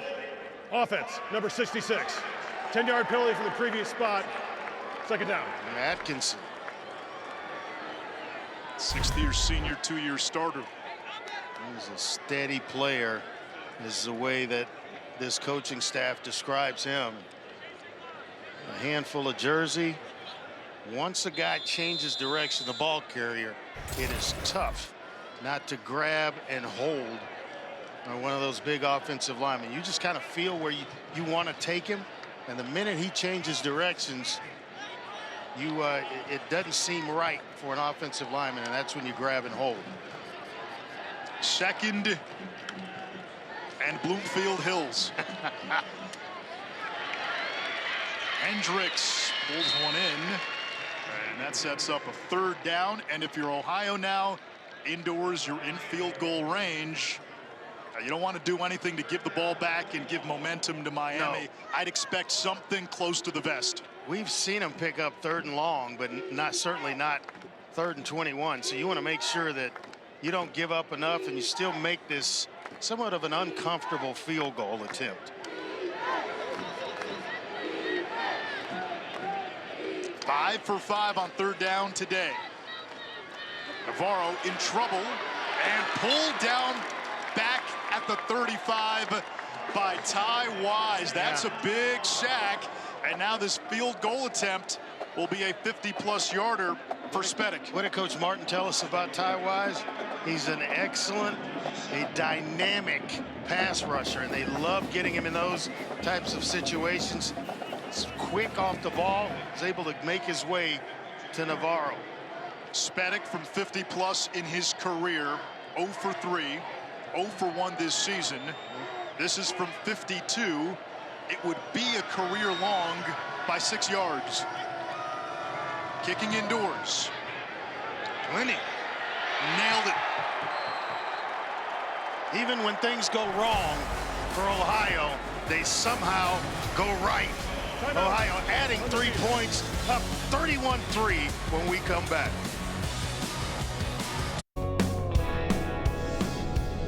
College football championship weekend continues today.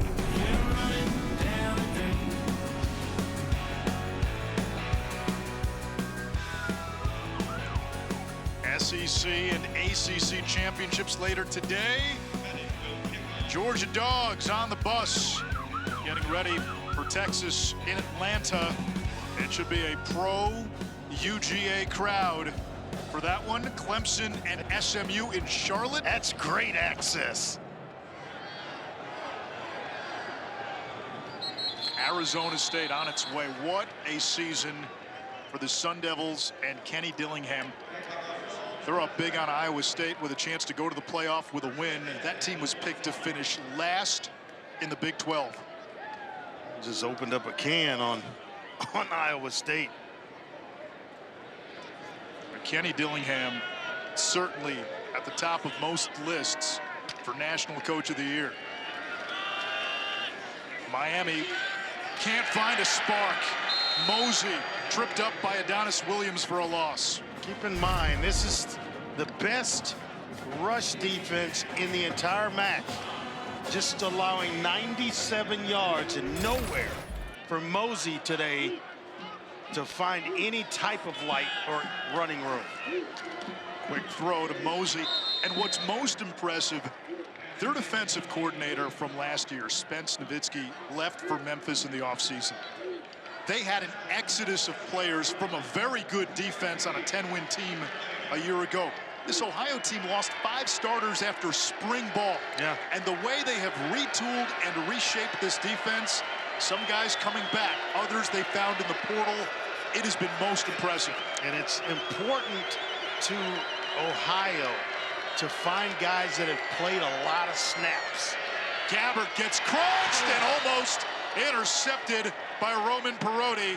Braylon Henderson, the redshirt junior from Dan Marino's alma mater, Central Catholic High in Pittsburgh, with the pressure. Would have been Perotti's second interception of the year. Not sure what Gabbert was looking at. He actually likely got blinded by a rusher, Henderson, right in his face. I'm telling you what, defensively, Ohio has impressed. They've impressed on both sides of the ball and as well in special teams, all 3 phases. Complete domination since the first Miami drive. Owen knocked backwards on the return. 48-yard kick by Bevelheimer. Ohio's played in 6 MAC championship games, looking for their first win in this game. In 06 and 09, they lose to Central Michigan, and Dan Lefevre, the great Chippewas quarterback, 2011, had a 20-0 halftime lead before losing on a last-second field goal against NIU. More recently, losing close in 2016 to Western Michigan, falling short by 10 2 years ago to Toledo. Leaving little doubt this afternoon in Detroit. Battle of the Bricks, rivalry game as Tyus plunges ahead and drags a defender, Caldwell, for a gain of about 7. You know, he is impressive in terms of what he's able to do with that big frame. He's 6'1", 225 pounds, patient runner, but there he shows you as well. He can stick his foot in the ground and get vertical in a hurry. And Tyus over 100 yards rushing for the 3rd straight game, 5th time this season. The transfer from Northwestern. Navarro will keep it. He has turned the corner every time. Caldwell slows him up. That's been most impressive. He gets to the edge, Andre. Yeah. He doesn't get caught. He's outrun Subtle there. We saw him outrun Wise earlier. Just the defensive guys on the other side, the edge players have no chance of catching Parker Navarro. Once you take the false step down inside, as he's riding Tyus down inside, you can't catch up to him. Just sick athletically. To the air. Hendricks dropped it. Second drop by Hendricks. Now, I don't make excuses for receivers that when the ball touches their hands, but that one had a lot of flutter on it. And he's trying to catch it with his hands away from his body. You see it coming and it's fluttering like that. Go ahead and, catch it. Have a backstop, so to speak. Catch that one with your body and then turn up. Impossible to catch that kind of ball with his hands.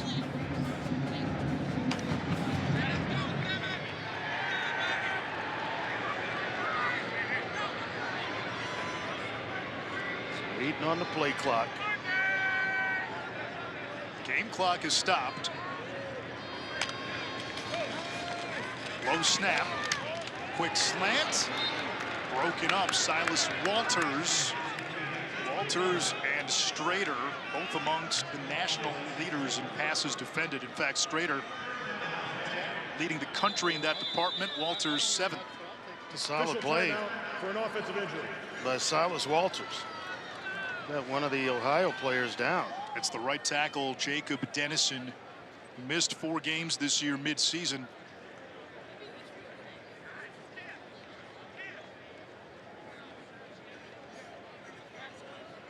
You're looking at his left shoulder.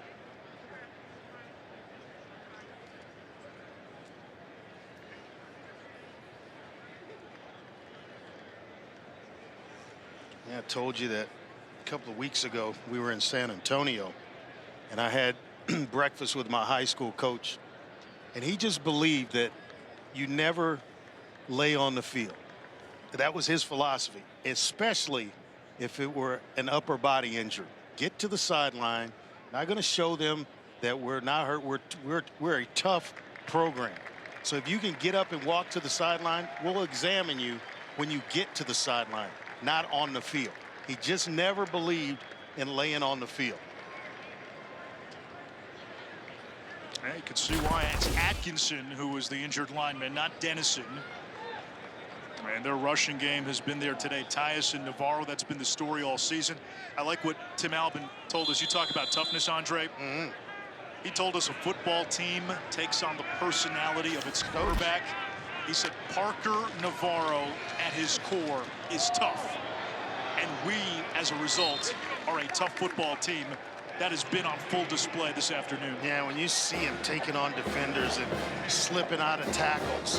First punt that we've had a chance to see here for Ohio as well. We are late into this game as we approach the 4th quarter. But you're right, he is a tough individual and has had a grand effect on what's gone on here offensively for Ohio. Jack Wilson on to punt for the first time. 24-year-old Australian out of the now famous Pro Kick Academy gets it away. Fair catch called for and made by Cade McDonald. If you are a MAC fan, and we know you love the MACtion weeknights late in the season, you have to have ESPN Plus. The MAC on ESPN Plus, your exclusive home for hundreds of events, including all MAC championships. Sign up today at ESPNplus.com. Those Tuesday, Wednesday games that you get in the snow in Kalamazoo or Ypsilanti or DeKalb, some of the theater that you get in those games midweek, it makes for such a great appetizer to the college football weekend as Mosey gets to the outside for a nice run. Might be his best run of the game. Kind of had him bottled up for most of this, and if you're going to do some damage, you might want to start now. This is, I said before, this is a must-score possession for Miami. I think they've got to score just about every possession from here to the house to keep up with Ohio. And may need an onside kick or two on the way. But to get themselves back in this thing, no doubt. Gabbert over the middle, and he finds Cold Iron, a redshirt senior tight end who missed all of last year. Love that name, Jack Cold Iron. Covington, or Florence, Kentucky, Covington High School. It's a name right out of Game of Thrones. Gabbert will try to take off, and he's clipped. Shea Taylor, third-team all-conference linebacker, who now has 6 straight games with the TFL, and that fittingly takes us to the final stanza of this MAC championship. Ohio dominating on defense. They've scored on all but one possession on offense. They're 15 minutes away. From Ford Field in Detroit, welcome back to the MAC Championship on ESPN, part of Dr. Pepper Championship Week. Anish Shroff, Andre Ware, Paul Carcaterra. Ohio has been living in plus territory all afternoon. Miami has run 30 plays total, and they face a 2nd and 11 to begin the 4th quarter. The Redhawks will need a comeback that will live in Maction lore to pull this out. Maybe it starts there. Caden McDonald, who missed a month with a hamstring, came back in the regular season finale with a first down catch. Yeah, close to 50 catches, close to 600 yards on those and 3 touchdowns. I said earlier, all 3 guys, Tracy, Virgil, and McDonald, have to get involved in this passing game to give Miami a chance to come back. Gabbert again, the check down. There is Tracy, one of the big 3. One of the things Miami did this year, Andre, they had some injuries. They had to figure out how the pieces fit. So they've used more 3-4 wide receiver sets than they've done historically under Chuck Martin. Yeah, I think the strength is obviously a experienced quarterback in Gabbert and an offensive line that can give him time to deal the ball around. Shot play into triple coverage, not close. 3rd and 2. And one of the things Miami found was at those 4 wide sets, they were better at running the ball. But with the way the score is, this takes Miami out of everything it likes to do. Well, I don't understand when teams spread you out and they're able to run the ball, then they get down in the red zone or inside the 10-yard line and pack it in. You're just bringing guys to the party. Keep them spread out. It's easier blocking angles for the offensive line and a little more space for the running back to maneuver. 4 down territory here on 3rd and 2. Timeout, Ohio. That's their something first charge timeout in the 2nd half. I've never understood. You get down, you go down the field, you're boat racing people. It'll be a 30-second timeout. By spreading them out, and then you get down there and you want to go 2 tights and, you know, a fullback in the game and everybody's tight to the formation. A lot easier to play defense against that. We see that a lot with spread teams. Yep. You get and then they do it from the shotgun. The 20, you really want to drive me crazy.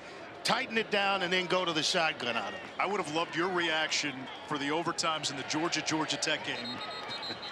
Out of the shotgun. Oh, I was the 3-yard line. I was throwing stuff. 2-point conversions. I was throwing stuff all around the room when that was going on. Couldn't understand why each team decided, oh, it's time to go to the air when you've just been gouging people on the ground or gouging the other team on the ground. Never understood it. 3rd and 2. Brett Gabbert in this 7-game Miami win streak. 16 touchdown passes, 3 interceptions. First team All-MAC after a gruesome leg injury. Ended his season last October against Toledo. He feared he would never walk normally, let alone play football. And this has been a redemption song in 2024 for Gabbert. Ohio's showing a blitz here, and here they come. Gabbert will step up. He's flushed. That ball tipped, incomplete. Dustin Johnson, grad transfer from Northern Colorado, got his Bobcat paw on it.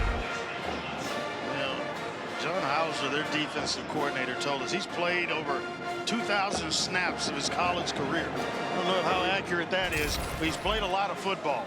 Experience on the back end. Grad student out of Northern Colorado. He had a heck of a play there.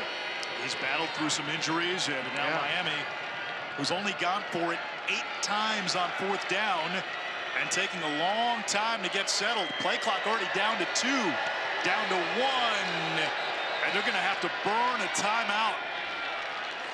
Timeout, Miami. Their Gabbert first charge shaking timeout his of the head, half. and with good reason. Timeout on the field.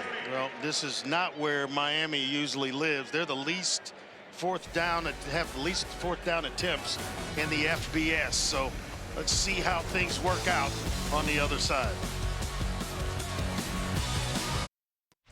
Pat Barry back in our college football studio. It is a sparky statement in the Big 12 championship. Cam Skattebo, 3rd touchdown of the game, and it is 45-10, Arizona State over Iowa State. Don't forget, coming up, SEC championship. Can Quinn Ewers get his revenge and win the league title? You'll find out next. Matt, thank you. Screen pass to Tracy. Putting a beat down on Iowa State. Able to convert 4th down for Miami.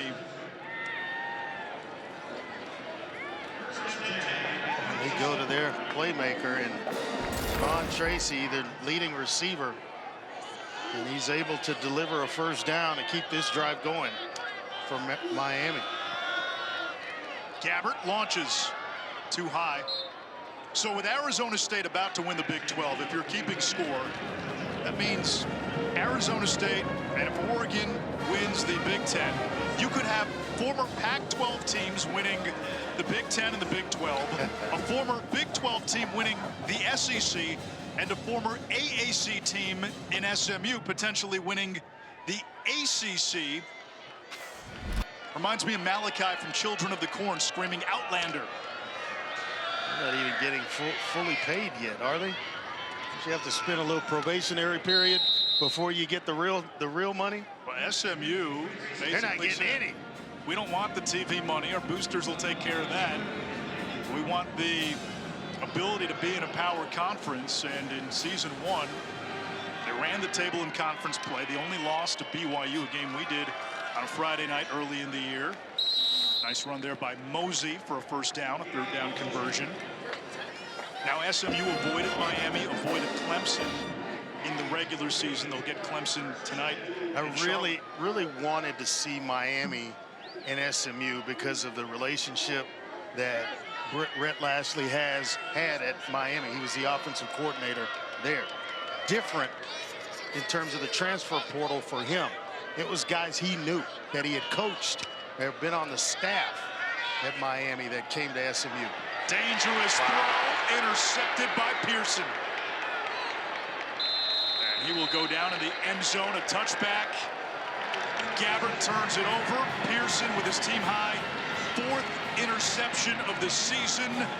15 career picks between junior college and Ohio. Ohio getting it done in all 3 phases: offense, special teams, as well as defense. Dominance by Ohio.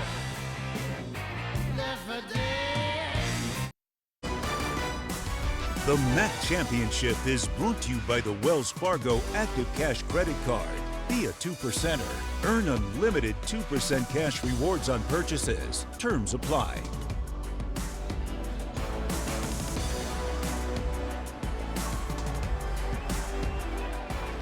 If Ohio holds on for the win, and they've got a commanding lead, the Bobcats would be the 5th different MAC champion in as many years. It's a rivalry between these two, the Battle of the Bricks. 101st meeting all time. Stakes never higher. And for the first time in the history of this rivalry, which dates back more than a century, Ohio and Miami playing on a neutral field. Tyus hammerheads for 9. Paul? Our Saturday spotlight is on Miami tackle machine Matt Salopek. After an undergrad degree in finance, Matt's getting his master's in sports analytics. He presented his thesis 2 weeks ago on using offensive tendencies to predict play families. Extensive data was collected in the running game with back alignments and big body packages, while the data in the pass game would focus on 3 wides to one side and protecting and predicting the routes based on boundary receivers, for example. And Matt picked these topics in September, guys, and he decided to pick one team to focus on. That one team, well, you guessed it, it was Ohio U, because of the consistent variables and scheme over the last 5 years. He told me he knew a lot about this staff. The staff was consistent on the other side, and after his playing days, he told me he could see himself using his finance degree and sports analytics background working in an NFL front office or a scouting department. And after spending some time with him, he would be a home run hire. Talk about a junkie of a linebacker type player. He watches 16 to 20 hours of film a week, and that's the kind of guy you want in your scouting department, Andre. No doubt about it. I mean, that's where the game's gone. It's analytics. And you can find the tendencies of teams and identify where the ball's going, when they're going to do certain things. Certainly an advantage. And very bright, smart young man. And obviously it didn't work out today in terms of all the background knowledge with Ohio just playing unbelievable. But if you look at the body of work and what he's done over the years, 4 straight 100 tackle seasons, and he's been seeing every single offense in this league multiple times, and every coordinator, every coach is glad to see him go. A little bit of Peyton Wilson that the Steelers drafted out of North Carolina State. Tyus steers outside, driven back by Caldwell, but not before a first down. You know, the thing about Salopek, who was Defensive Player of the Year last season, MVP on the defensive side of the MAC championship game last year, his instincts, and Chuck Martin just raved about him being in the right place. I guess they say not a first down. Looked like Tyus had forward progress. 3rd and 1. But they love his instincts. He kind of said he's Luke Kuechly light with his instincts. And you know, Salopek and Gabbert, those are 2 shoes that will not be easy to fill for Miami. Those are dinosaur footprints that are left behind. They go right back to Tyus. It's a tired Miami defense, and Ohio has imposed its will. They've had balance, 200 plus through the air, closing in on 200 on the ground. Navarro has been sublime, and Tyus has been the workhorse. Yeah, and you look at Tyus. Tyus has the ability to get what coaches refer to as skinny in the hole. Makes it tough to tackle him as a big back at 6'1". Mentioned this earlier, 6'1", 225 pounds. But when contact is coming, he somewhat gets smaller, able to get lower, slithers through, and then all of a sudden he's off and running. There's a slant. Max Rodarte, first catch of the game, and turns into a big gainer all the way out to the 31. Well, he is spreading the ball around like nobody's business. I mean, every receiver, you talk about Hendricks, Owen, Williams, just a lot of guys. And now Rodarte, 6 receivers have caught a pass from Parker Navarro. That is tough to defend when you're trying to zero in and get stops.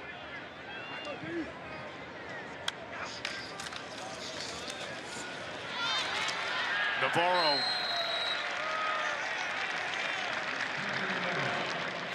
And it's frustrating because you don't know how you're going to be attacked, where you're going to be hit. You know, different guys making plays. Here comes Tyus back in the game. He's had a catch for a big run and a first down, and that was off a busted play. And Navarro's ability to ad-lib is being on display. Yep. The fumble snap results in a first down a couple of times.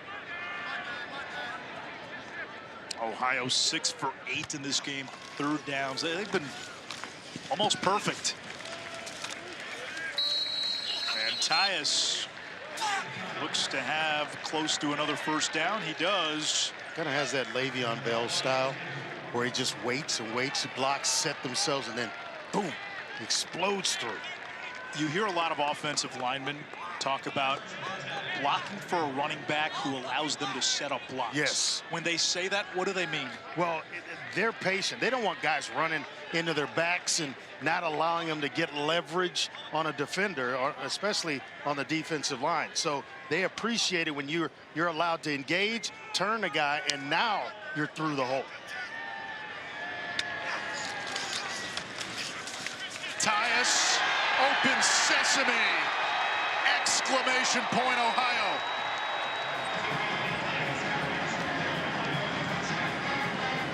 Well, he has basically capped off one heck of a game today. Trey Tyus, their vocal leader on offense. He gets everybody going, and he got himself going in this one early and often. 7 possessions, 1 field goal and a punt, the rest touchdowns. He's a Michigan kid from about 2 hours outside of Detroit. And Andre, you played for the Detroit Lions. You played in this area. For Michigan kids to play on this field. Oh, it's huge. It's huge, big time. You grow up wanting to play in this facility and to have the type of game that Tyus is having, unbelievable. A memory he'll have forever. AT&T is keeping you connected with our bracket insights. Sign up now at ESPN.com for the first ever college football playoff bracket challenge. Here's how the current rankings would break down. The playoff bids, obviously by conference. Does that align, Andre, with what you're thinking?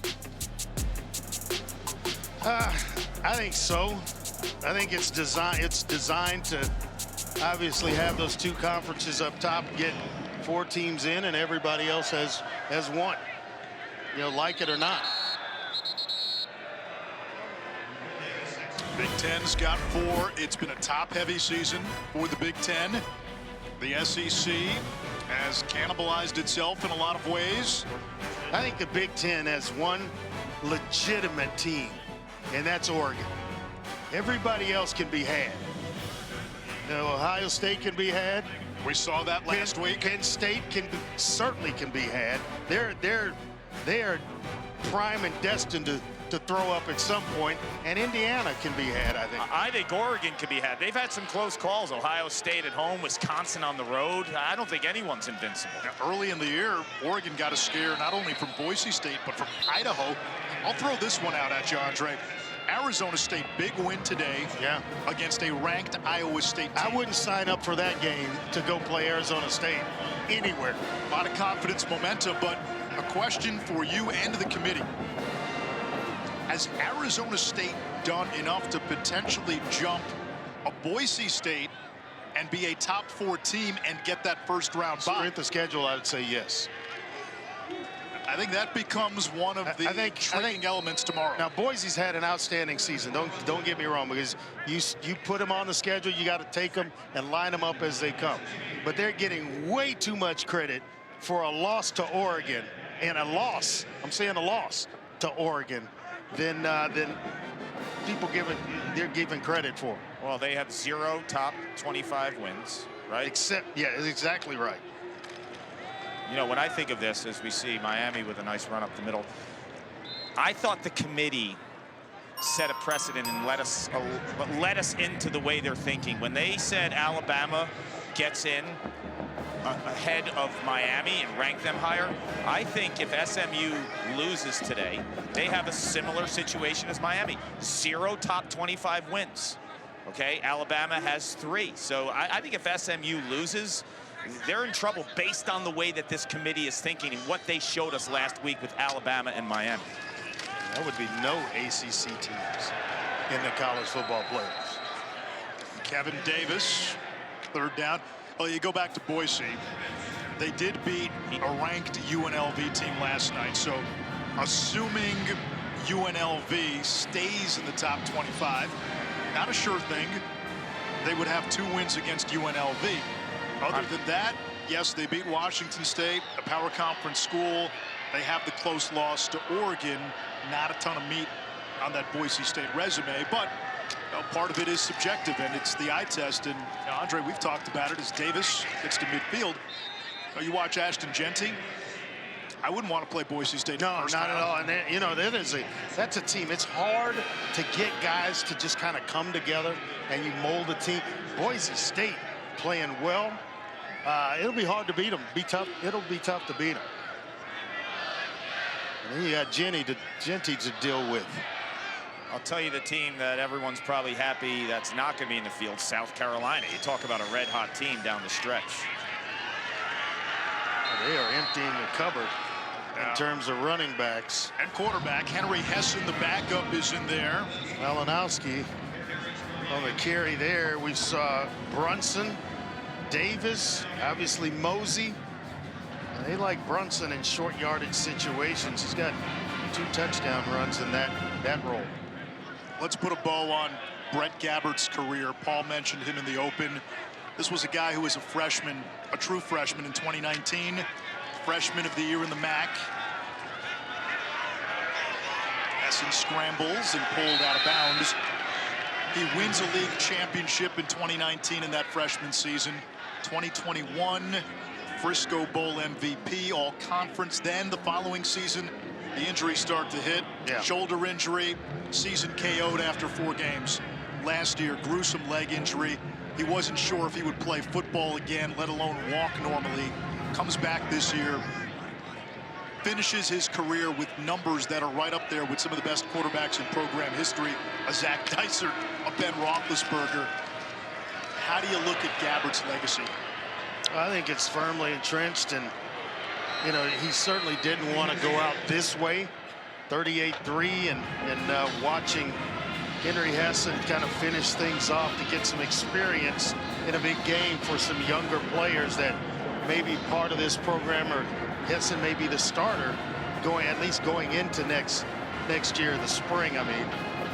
But I think he has solidified himself as one of the greats that has played at Miami. He'll launch from the bench. Henry Hessen at the triggers. Took a lot of courage for Gabbert to come back this season. Yeah, no doubt. Give is to Jordan Brunson. Slammed down in the backfield by R.J. Kiekler. And this Ohio defense, Andre, as they will take over on downs, all the pieces that they lost. They got ravaged by the transfer portal in the offseason. The defensive coordinator goes to Memphis. They lose a bunch of players. They almost lost Bradley Weaver, their top pass rusher. He went into the portal in the offseason, decided to return. He wanted to be at Ohio. He's about to celebrate a MAC championship. I don't think you can say enough about the job Tim Albin did holding this team together. We talk about the portal and player movement at the power conference schools. It is a whole nother animal to deal with when you're a mid-major. He might have to do the same thing, and whatever the speech was that he gave Bradley Weaver, maybe giving it again this offseason, because he's just a redshirt junior who's returning next year, or can return next year. So I'd like to see guys stick it out and come back and play for their respective university. We're at the 2-minute timeout. Ohio on the verge of its first MAC title in more than a half century.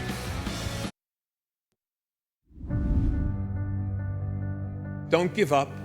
Don't ever give up. And that's what I'm going to try to do. Every minute that I have left, I will thank God for the day and the moment I have. It is V Week, when we partner with the V Foundation to highlight the need for cancer research. This is game-changing research that saves lives, and you can join the fight against cancer by visiting v.org/donate. 100% of the donations go directly to cancer research. Ohio moves the chains, and it'll come down to kneel downs. The Bobcats on the verge of a MAC championship for the first time since 1968. This would be their third straight 10-win season, and they never really left a shred of doubt on the field today.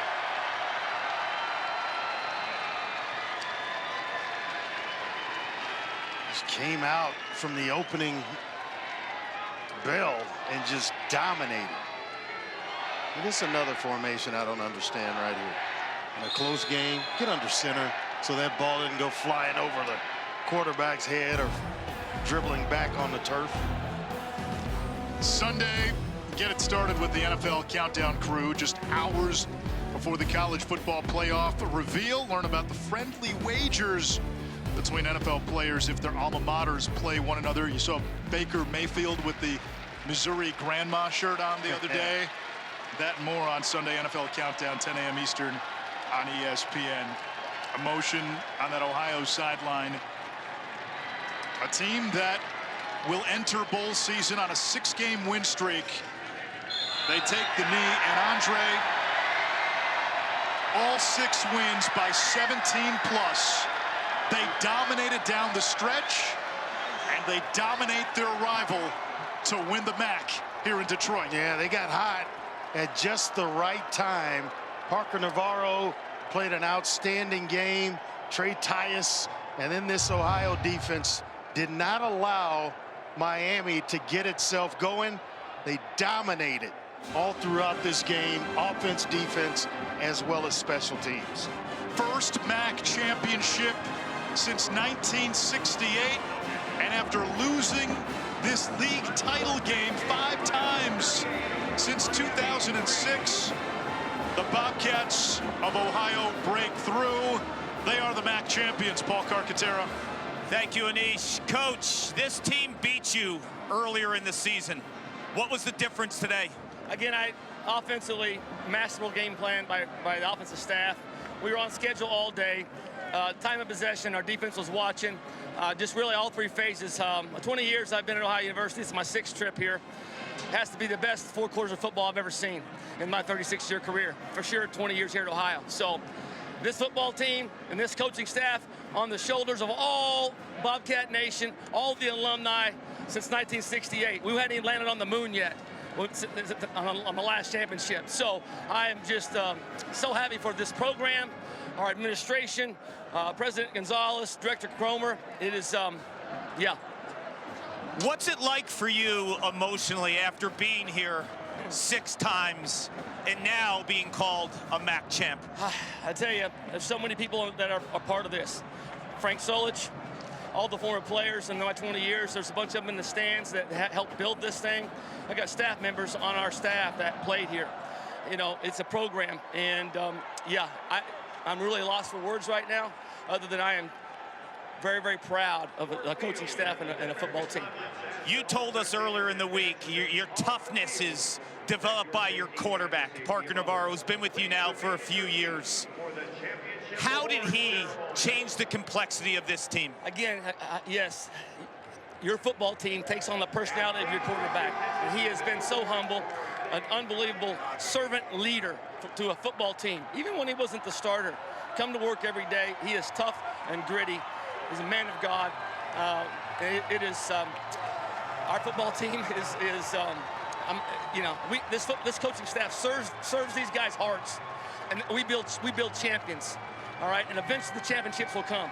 Well, we just got one. To be a champion, you got to beat the champion, and we did it. You did, Coach. 1968, no more. Congratulations. Thank you very much. Tim Albin said very accurately the last time Ohio had won a MAC championship, man had not set foot on the moon. A series of small steps, and today one giant leap forward for Ohio football. They are the MAC champions. We'll have the trophy presentation in just a little bit. But right now, back to the studio and Matt Barry.